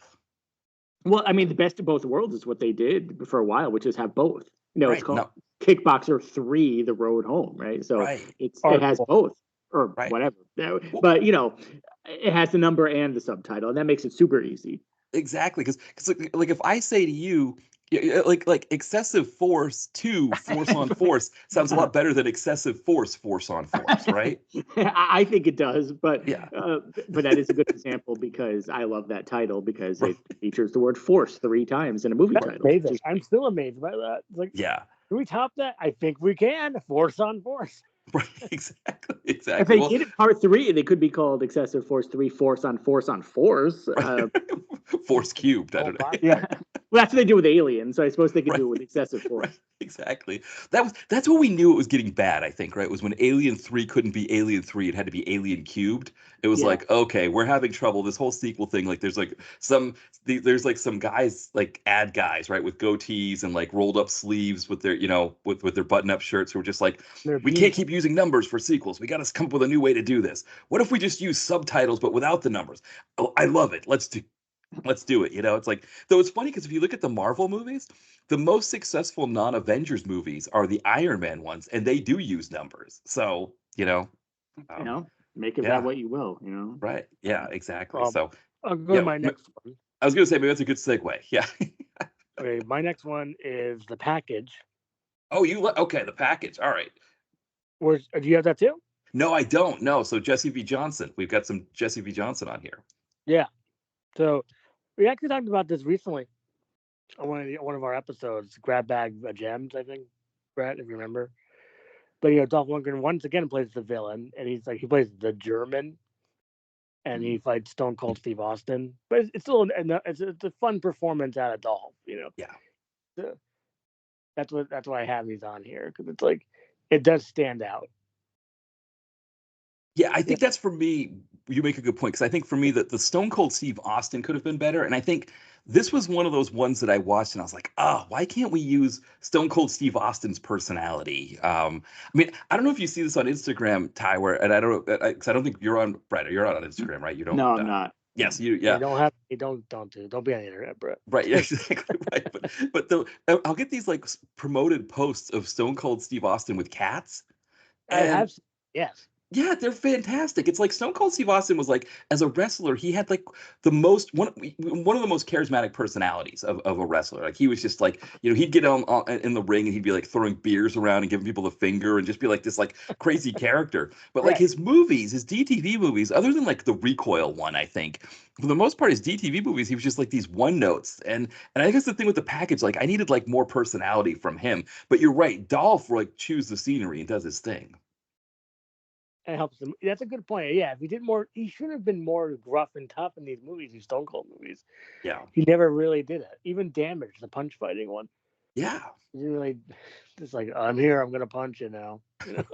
Right, exactly. But yeah, and I think too, I think the one Jesse V. Johnson Dolph collaboration, I think it's good that it's on one of our lists, actually, now that you mention it, because I think it's, because thinking about Dolph, right, with I guess he's got an Isaac Florentine movie coming, but he hasn't worked with him yet, as far as I know. I think the movie's what is that movie called? It's like I know. again, it's one of the ones that has those titles that like we just expect, Hellfire, I think is what it's called. Yeah, Hellfire.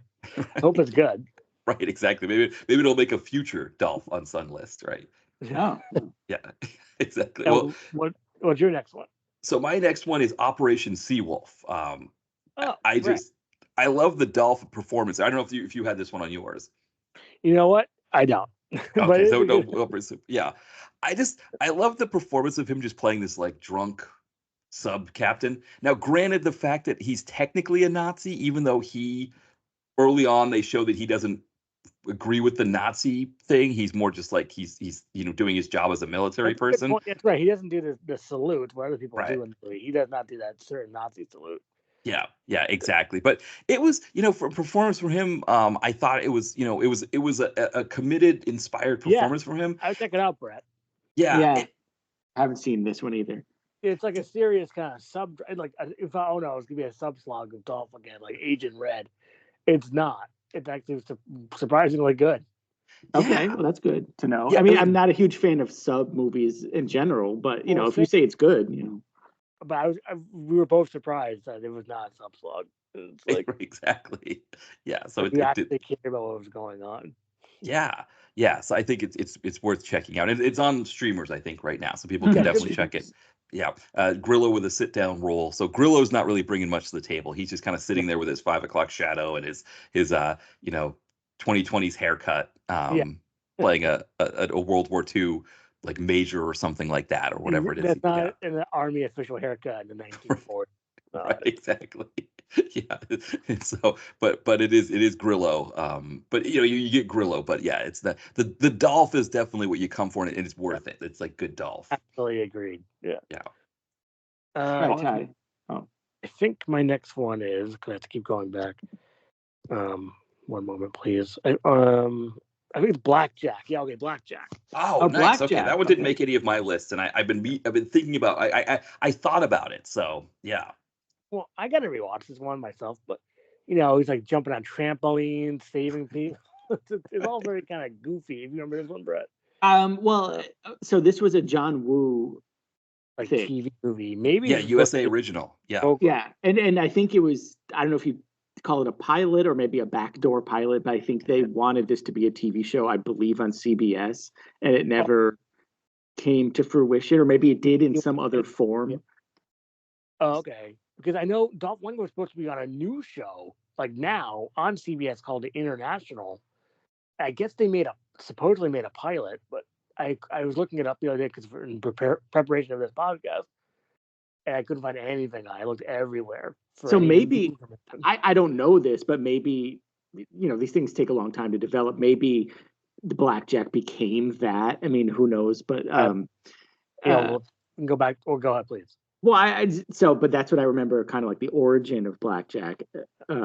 As far as the movie itself, I mean, it's it was made for TV, so it might not have some of the edginess some people want, but I think it's something I think people would enjoy, from what I remember. I looked it up. I mean, like Dolph's like, oh, I liked working with John Woo. Actually, it was really kind of fun.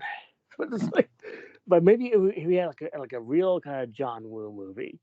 Oh Like, yeah, like this is fine. I mean, like it's kind of lesser Woo. right.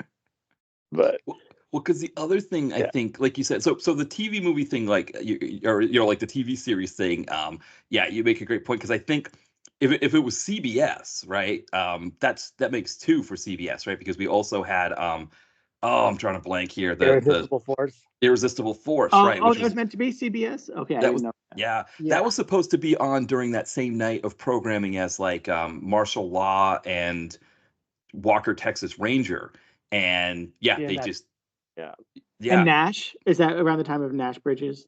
So Nash was a Friday night show, but same thing. Yeah, it was. It would have been kind of, I don't know if they would have all been in the same connected universe the way that like I think right, was it Martial Law and and Walker, weren't they in the same like Well, in the same universe, you want to go right, like that way, but yeah, they're on the same time frame. Oh, yeah.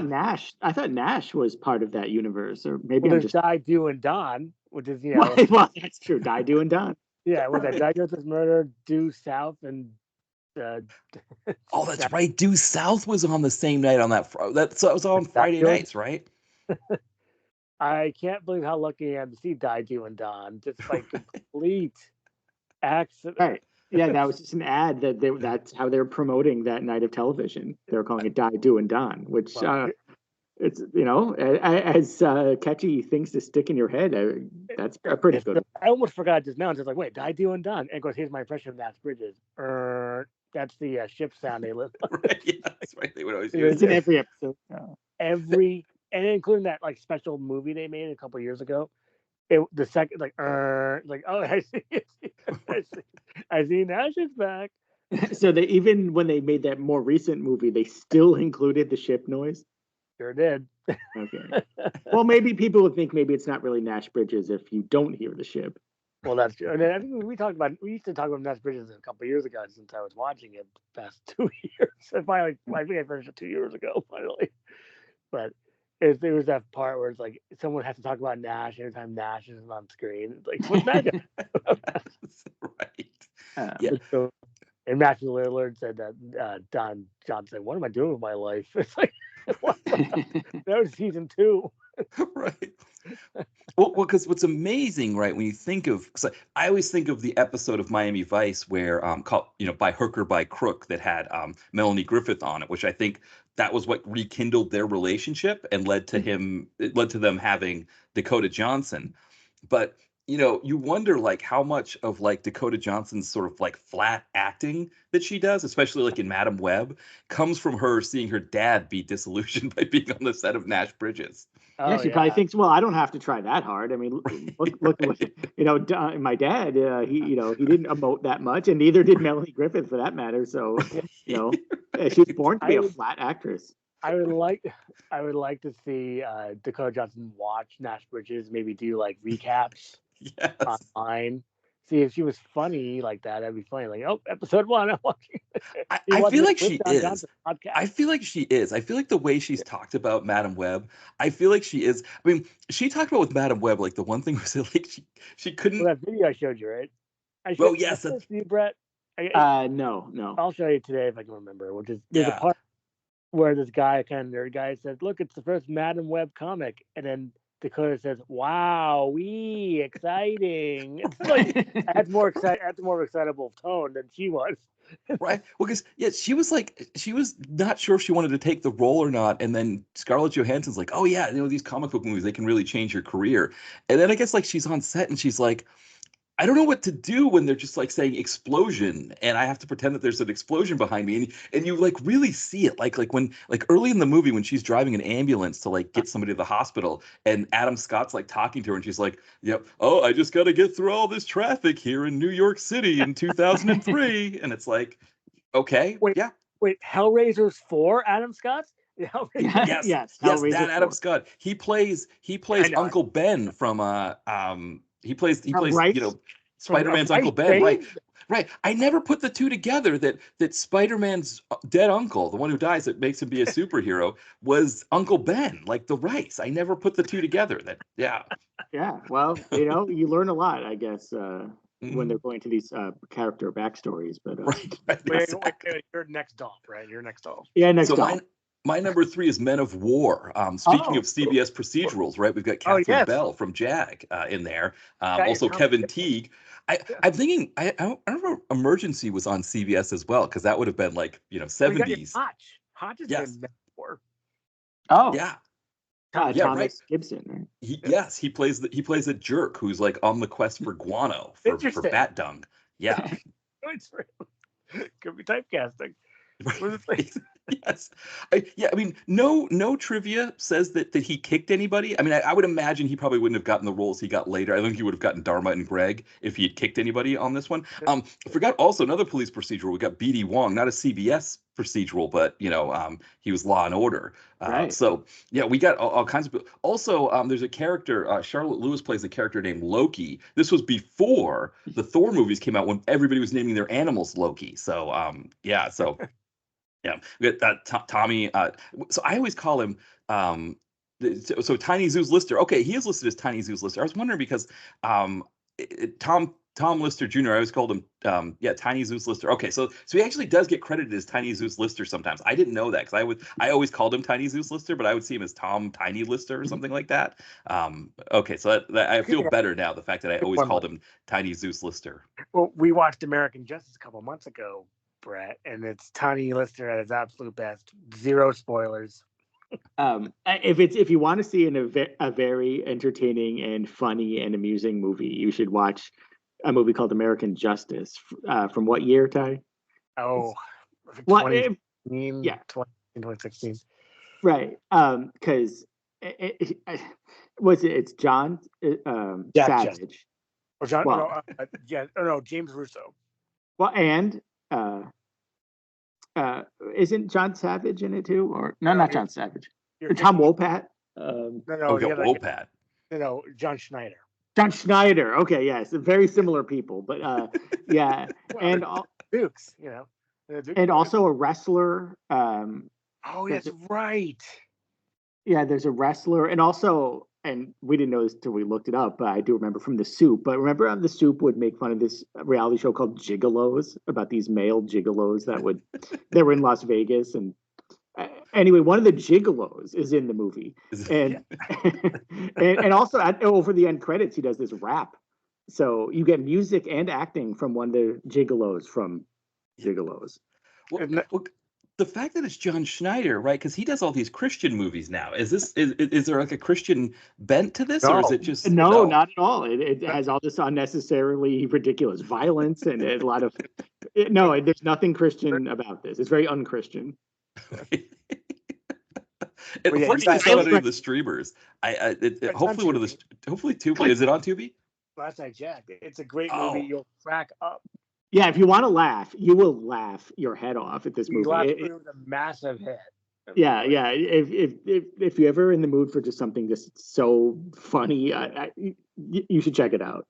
Just like going through the images, the snarling like face of the main character, like who I don't even know, with his goatee, and he's just like snarling in his police outfit with like bruises on his face and stuff, looks fantastic. Like that. It's great. Yeah, Schneider's fantastic. I think it's not on streamers. It's on YouTube. Oh, okay. Yeah, which is a good place for it. Yeah, this looks fantastic. Nick Hawk, Brett. What? Nick Hawk. Nick Hawk. That's the gigolo. Yeah, he came up in a type of movie. plays a character named Bobo. Yeah. So it's a recommended movie. Let's just put it that way. This looks like a trip. Yeah, for sure.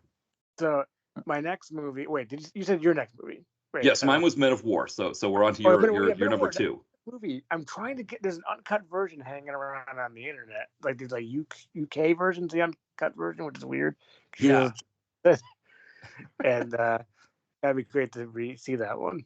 But that was a good one, Men of War. Yeah, that's a good like video store era Dolph. Yeah. And people were like, right, Dolph Lundgren from Universal Soldier. I want Men of War. Right, exactly.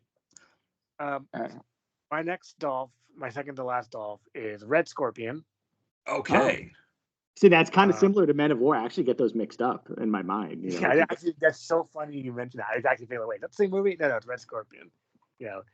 Because I wish he was in Red Scorpion 2. Yeah, Red Scorpion 2, what a movie. Yeah, that's a great one. I haven't Yeah, seen that one yet. People have mentioned that I should review it for Oh, the you site. should. You Yeah. definitely should. Yeah. What a night if you did Red Scorpion 2 and American Justice. Oh man, What? no, you shouldn't do that because Oh no, you'll. shouldn't. No, well, I mean, you could, but then you might, laugh yourself to death. So you Oh, should that's spread right. them out. Yeah, you space them out. Yeah, you don't. Yeah, you'll die of laughter. Yeah, Red Scorpion. So I don't remember. Well, Yeah, I mean, that's- you were talking about movies that have an uncut version. So when this made it to Blu-ray, which is It one of the did, first Blu-rays yeah. I got, I think, it had some extra gore. Yeah, but not much really. It's just the guy gets his arm blown off, and and that's all they really cut out, I think. Yeah, because it was directed by Joe Zito, right? The guy who directed Invasion USA and a bunch of horror movies. What's It that one? has, The horror it movie. has. They- Oh, Sorry. well, I mean, he did one of the Nightmare on Elm Street. Oh, not Nightmare on Elm Street. Friday the 13th. No, it's one of his. The Intruder or something. Is that what it's called? Well, I think there's Blood Rage. Is that one of them? Let me Oh, just. not it. Not it. Joe Zito. Yeah. It's. I can't remember now. It's gonna drive me crazy. Well, but what about it? Like, why are you trying to remember? I'm saying that's another good Joseph Zito movie. It's trying to get the type. Yeah. Yeah, now it's interesting with Red Scorpion because he's listed as Joseph Zito. So if you look up Joe Zito, he doesn't come up. But if you because there's so many Joe Zitos apparently the final chapter. Oh, he directed the scene where Crispin Glover is dancing to that. No way, not tonight. No way. Right. That's Zito. He directed, but Invasion USA, of course. Right. That's a big one for him. Yeah. He's got some heavy hitters to his credit. He was supposed to do the Spider-Man movie as well that Cannon was going to do, and then he backed out when the budget dropped, and so they were going to give it to Pyun. And then I think with Pyun, I can't remember what happened with Pyun, where it was like if it got delayed, or maybe like they just didn't want to work with Pyun anymore after like at the fights over some of the other movies. I can't remember because he did do Captain America actually, so I can't remember what happened with I know Pyun had said that they couldn't do it on the budget that they were given. Like he realized like they weren't going to be able to make it, but I can't remember exactly. But Zito was supposed to do that movie. That would have been interesting. But Yeah, it was the Prowler, Brett. Oh, the Prowler. Right. Okay. Yeah. Yeah, I thought it was very entertaining. Yeah. So Red Scorpion. So 1988. It's a classic Dolph. Nikolai Rodchenko. Going up against the classic Russians. People really should watch this as a Dolph. People obviously remember this one. But people should rewatch it. Let's let you watch Red Scorpion. Well, I'm surprised that it took us this long to mention this movie. Well, maybe because it's not necessarily unsung. Maybe that's why. Yeah, so that's why I avoided it because I was looking at it as more sung for Dolph. Yeah, but it kind of straddles the line between sung and unsung. I think it's for like him. mildly forgotten. Yeah, they think he's a machine. They think they can control him. Think again. So it's like so he didn't say much if I remember. No. You get like a jerky Emmett Walsh who says a lot of and I do wonder. So I haven't looked to see if this movie was reviewed by Roger Ebert because Roger Ebert has his the Stanton Walsh rule, right? That a movie that has Emmett Walsh or Harry Dean Stanton has to be good. And I think for Emmett Walsh, he said the movie that broke the rule was Wild Wild West. That was the one where he was like, nope, this is officially a movie that Emmett Walsh couldn't save. And that of course came out after Red Scorpion. So I don't know if maybe he may not have watched this one, right? It may not have been screened for him. That's probably what happened if I were to guess. But it was too good for Ebert. Right, exactly, right. I mean, it was like Washington Post. It says Washington Post did it. So, but I guess because this would have been back when he was with Siskel. So, but I guess he could have done it on his own for that whatever. I guess right, like one of them worked for one Chicago paper, right? And one worked for the other. Wait, did Siskel was he was the Tribune? I think that's right. I think what was Siskel the Tribune, and then the other one was Roger Ebert was the Sun Times. I think that's right. I'm pretty sure that's right. Is that Ebert was Sun Times, I think. Let's see. For sure, Sun Times, but Genester was probably he's always so he didn't like So Slacker. Tribune, yeah, Siskel was Tribune and Ebert was Sun Times. Yeah. I'm surprised they got along so well. You think they'd be rivals? Who Siskel and Ebert? Well, yeah, but Right. Well, apparently the reason why the show was Siskel and Ebert was they flipped a coin. So because Ebert and Siskel doesn't sound right, but I guess that's because we're so used to Siskel and Ebert. In your head. So if it Yeah. was Ebert and Siskel, say 1980 something, we would have remembered that. Oh, it's on that show, Ebert and Siskel. That was the show. Right. Yeah, you're right. But now we're so used to hearing it the other way. Just you can't do it. Backwards. You just can't. Yeah.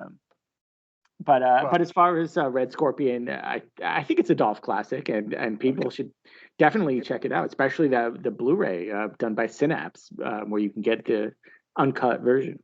And you have that too, right?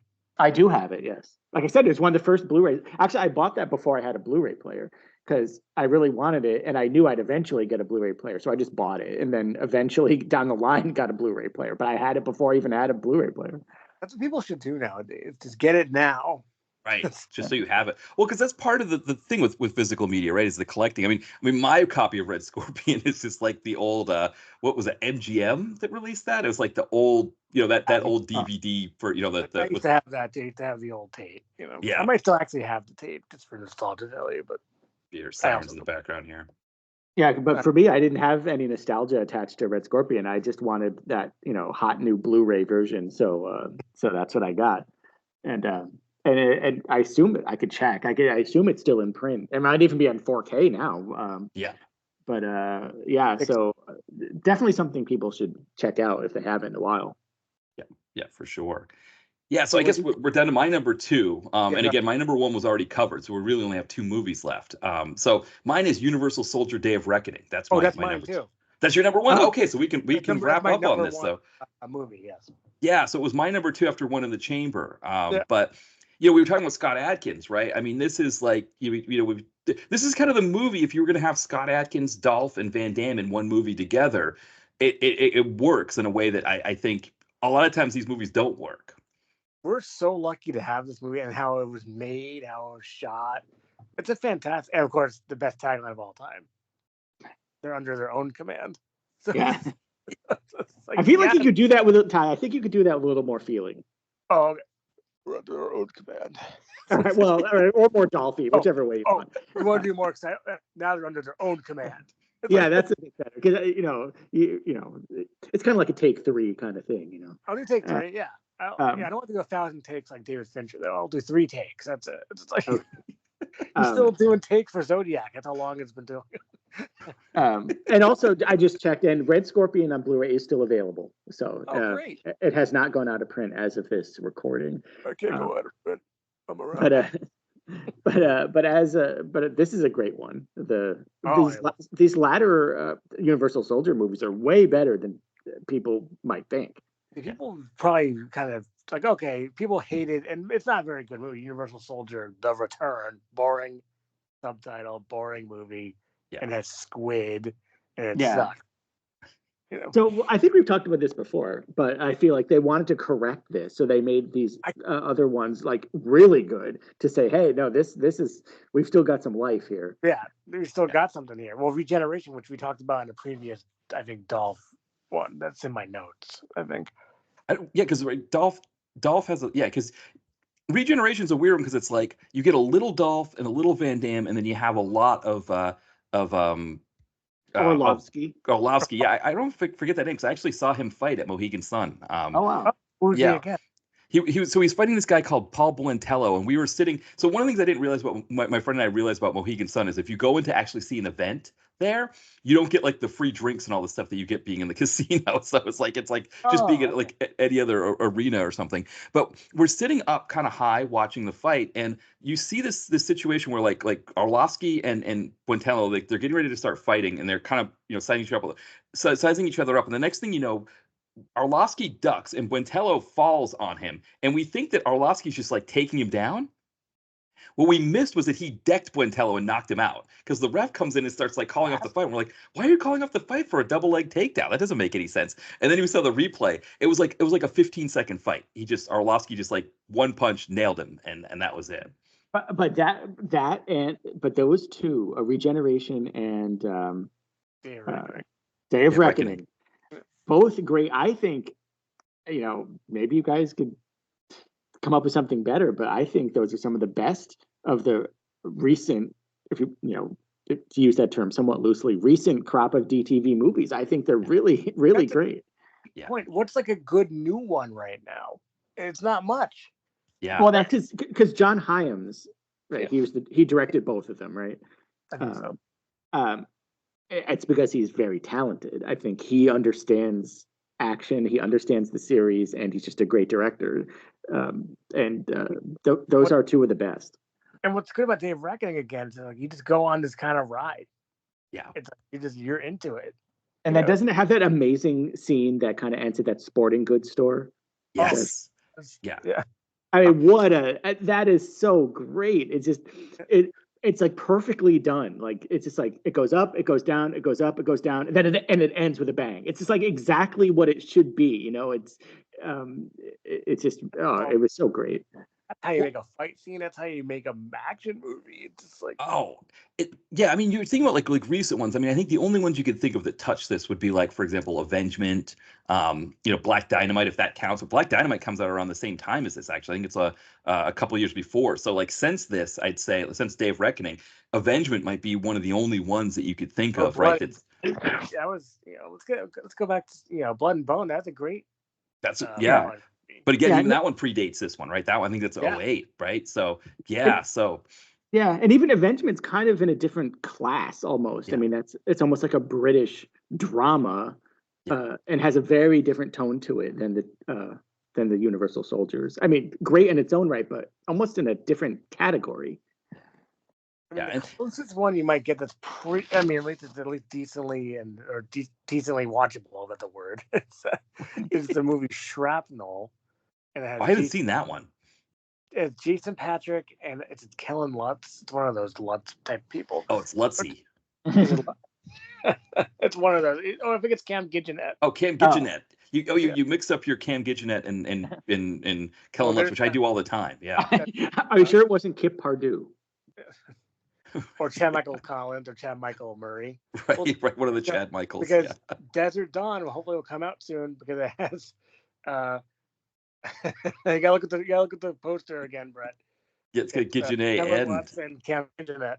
Yeah, it's like almost like they're in a mirror. Right. It's like, as we've said, the Mortal Kombat mirror match. Where Scorpion fights Scorpion. Right. And then what? It's the boss Ryan Phillippe instead of Shang Tsung. It's like sure, as long as they all look alike, I guess that's the important thing. Yeah, right. They go to the Ryan Phillippe factory. It's just like right. It's like actually, I didn't realize Desert Dawn was co-written by Art Camacho. So maybe it's got a lot less Ruth than it's got Chad Michael Collins as well, but maybe it's got a lot less Ruth than Ruthless. And, I hope so. Yeah, maybe it'll also have Tanya Tucker. Oh wait, no, that's Delta Dawn. Sorry, never mind. Yeah. Well, yeah, I mean, Universal Soldier Day of Reckoning, there's a few things about it that I think one of it's almost 2 hours long. And I think that most of the time the rule is, right, if you go over 90 minutes, you're on borrowed time. And so I think for filmmakers, they really should watch this one and be like, okay, if I'm going to go over 90 minutes, it's got to be this good. It's got to have the sporting goods fight scene. It's got to have, Van Damme with white paint all over his face and kind of a, Heart of Darkness motif going on. There has to be a lot of stuff going on in a movie to make it work at an hour and 54 minutes. And this one does it. This one for sure does it. Oh yeah, I didn't think we noticed. I didn't even think we noticed the running time, which is very unusual. It was just going. And I think you gotta get the Blu-ray. Brett, do you have the Blu-ray? No, not of this, but I do have it for Regeneration. Oh, okay, because we'll see. There's the French Blu-ray, which also plays in your American player, and it's the uncut, the unrated version of Day of Reckoning. Okay, that's good to know. And also the Blu-ray for Regeneration has a Dolph and John Hyams commentary. So I that definitely was This is Dolph Lundgren. This Dave Reckoning commentary. I'm back as Andrew Scott. So it's like, so I can just do the commentary, but it's like, Well, it's interesting because, like, you know, I'd be interested to hear the commentary because they were talking about, I guess Van Damme didn't want to lose. He didn't want to get killed off by Scott Adkins, and they had to do this like Heart of Darkness thing that kind of, you know, thinking of like Marlon Brando getting killed by Martin Sheen at the, you know, in Apocalypse Now. They had to do something similar to that. That, you know, that was how they got it to work. But movie. I wouldn't have like a big ego. That's fun. It's like I don't think. It's like, but also been a hero didn't. times. Yeah, that's true. That is true. But what's that movie with Kung Lei? Remember, like, doesn't he also he have white paint on his face? He's kind of a reclusive Dragon Eyes? character. Dragon Eyes. Dragon Eyes, yeah. So Yeah. There must have been when Van Damme was in his Colonel Kurtz period. Yes, I think you're right. Yeah, he wasn't overweight like Mr. Brando. Well, no, he wasn't overweight, but he had some other attributes. Yeah. Colonel Kurtz, more like Colonel Sanders, you know. Ah. I know. I love the idea of that like you're Coppola, you're all these people, right, that are like ready to make this movie, and it's like, you know, the original Heart of Darkness, Kurtz is like just withering away, right? He's like this like really thin, frail thing, and here Brando just shows up, and he's just like you said, he's more like Colonel Sanders, and it's like, what are we doing here? You know, like he's been hitting the fried chicken too much, and they're just like, let's just go with it. Yeah, it's like I love to see it. Like here, okay, Brando's coming to set. Yeah. Yeah, exactly. Well, that's probably what they said on Island of Dr. Moreau. Right. Because Great he movie. also has his face covered in some sort of white chalky paint. So he does, yeah. coincidence. Sings to his little dude guy. Right. It's like, great movie. He has a fucking on his head. Yeah. It's like, well, Yeah, those are my movies. We got our movies list, so I guess so. Like I said, for everybody who's listening, we'll kind of probably put these on. I'll put these on a Letterboxd, so that people can kind of follow them a little bit more, because there's so much. Now this is our third one. I don't know if we'll do a fourth one. I mean, on the one hand, Dolph has 70 movies on my site. Like there's a lot of stuff on there. But on the other hand, it's like between the definition between unsung and sung, right? So it's like you can't really have like Punisher or Rocky IV or something like that. But then we're starting to get into some stinkers as well. Yeah, well, you could move on to Unsung someone else. Well, I will say our most popular episode is the one we did that was Unsung Dudikoff. That's like the most downloaded, played episode on the site, since I moved over to Spotify. So other unsungs, people do enjoy these other unsungs. So we could do Unsung Wilson, maybe Unsung Rothrock. So we could do some other people that I think people would enjoy too, probably. Yeah, no, I think that's a good idea. I think we should do that. Yeah. Okay.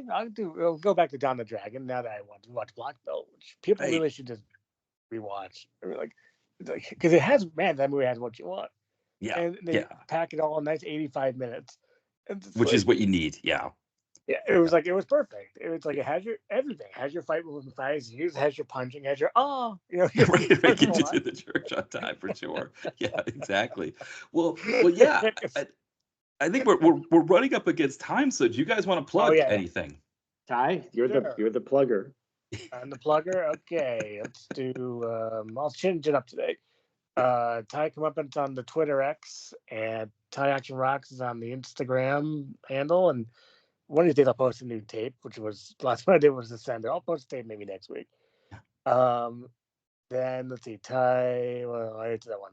ComeuppанceReviews.net, the website. It's also on Facebook under the website name, and the podcast, Comeuppance Reviews the podcast, which Matt is a collaborator, is everywhere you can find podcasts. So if you look up Comeuppance Reviews, you will find us, because I believe we're the only one. Yeah, and also the link to the site is in the podcast description. And then I think for the podcast, I just say subscribe on your favorite podcatcher. Right. Yes. So catch up those pods, and we just had you on for No Subject Part 10. So yes, which was a fun episode, and then again, like that Richard Pierce episode, everybody should check out as well. For sure. Yeah, thank you. People love it. I'm happy you loved it so much.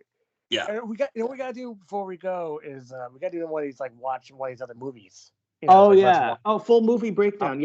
We got to talk about that. I think we had some ideas. You know what we should do? This is really what What's we that? should do. One man Okay. force. That I would think we're talking be a about that. fantastic, yeah. So for people that don't know, we've done full movie breakdowns on Comeuppance of Righteous Kill and Keaton's Cop, which were really fun episodes. So we're thinking about what the next movie would be, and yeah, I mean, One Man Force might be the one. I mean, That's got to yeah, be the one. yeah, I think that's the one. And I yeah. mean, also, Yeah. I mean, people say, speaking of most downloaded, most listened, I think before the Richard Pierce episode, the one, of episode of our cast that people really liked was our Righteous Kill breakdown. So, yeah, I think in a more different movie than Keaton's Cop, there Well, probably what's couldn't funny, be. Yeah, yeah. it's funny how you said that. But it's like, oh, we have remakes of Righteous Kill and Keaton's Cop. It's like, Yeah. the way that is so funny. They can just stop there as a sentence. Right. For life. Right. We're going from like aging police officers to just Elderly. oversized police officers, right? Yeah, we're going to to the spry Don Rickles and Abe Vigoda. Yeah, they're younger than De Niro and Al Pacino. Yeah. I think they were. I think we figured that out, that it's possible that that Rickles, maybe not Vigoda, but Rickles might have been younger when than the Pacino and De Niro were when they made Righteous Kill, I think when he made so. Keaton's Cop. I think we figured that out. But that's what's so funny is that on Keaton's Cop, they didn't make any pretense. Like, they didn't lie and say, "Oh yeah, we're in our 30s." No, they didn't do that. They said, "Yeah, we're old." They did not do that in Righteous Kill. So that is what's so funny. There's one is being truthful, one's maybe being not so truthful. Right, They said that De Niro was like 40 years old. Like, are you kidding me? It's like, no. Like, look how hip and young they like are. I know we've been over this a bunch of times. It's but it's still funny. It's still Yeah. so funny. Yeah. It's for people listening. It's another great episode of your podcast. I mean, we give Righteous Kill the treatment it needed, I think. I think so. Yeah. Yeah, I mean, not that we always like mention, trashed the movie. We didn't trash the movie. No. I do want to mention one thing about, I always say, no Smitty or is it Smitty? No, it's isn't it? It's like Tubby or something. Tubby, right? right? No, Is it Tubby? is it No. no, it's not Tubby. It's not Tubby. The fat guy, right? Yeah. It's not. Is it Smitty? No, I don't think it's Smitty. If you guys vamp, I could look this up because I'm not going to remember. I think it is. I think you're right. I think it's Tubby or something like that, because he's a big boy, right? He's a big guy. Oh, he is. Not to be confused with Big Boy. Stubby. Stubby. That's what it was. Okay. No yeah. Stubby, no. Cross But between also, the two. let's not forget about the part. Yeah, no Stubby, no. But the other part I always think is funny. It's like, what do you think of people dying? And Al Pacino says, "It sucks." Yeah. Yeah, great writing. Fantastic way for Al Pacino. Well, they probably figured that's what like a kid with like a backwards baseball hat might say. So obviously that's what Al Pacino has to say. I wish he had backwards. Yeah, it's like that episode of The Simpsons where Mr. Burns like tries to be young and hip. Remember that? It's like, yeah, and he's like dressed like Jimbo the bully, and Jimbo, he's like, Yeah. Kearney.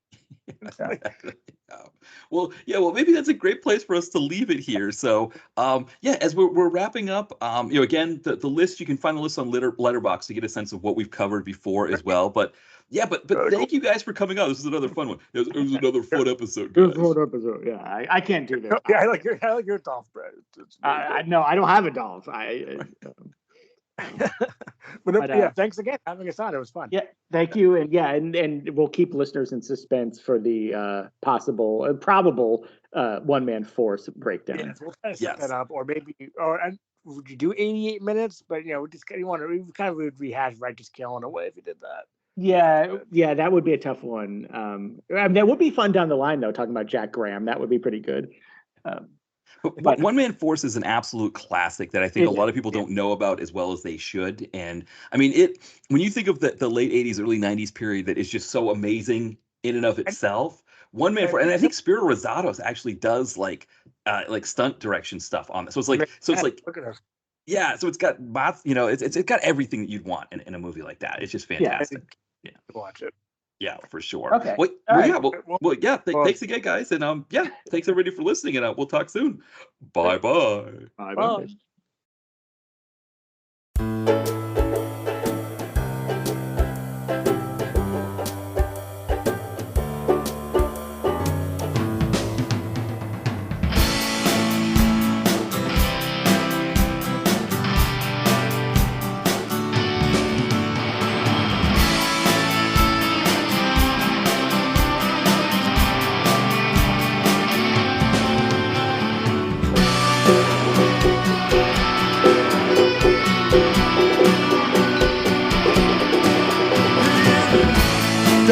Bye.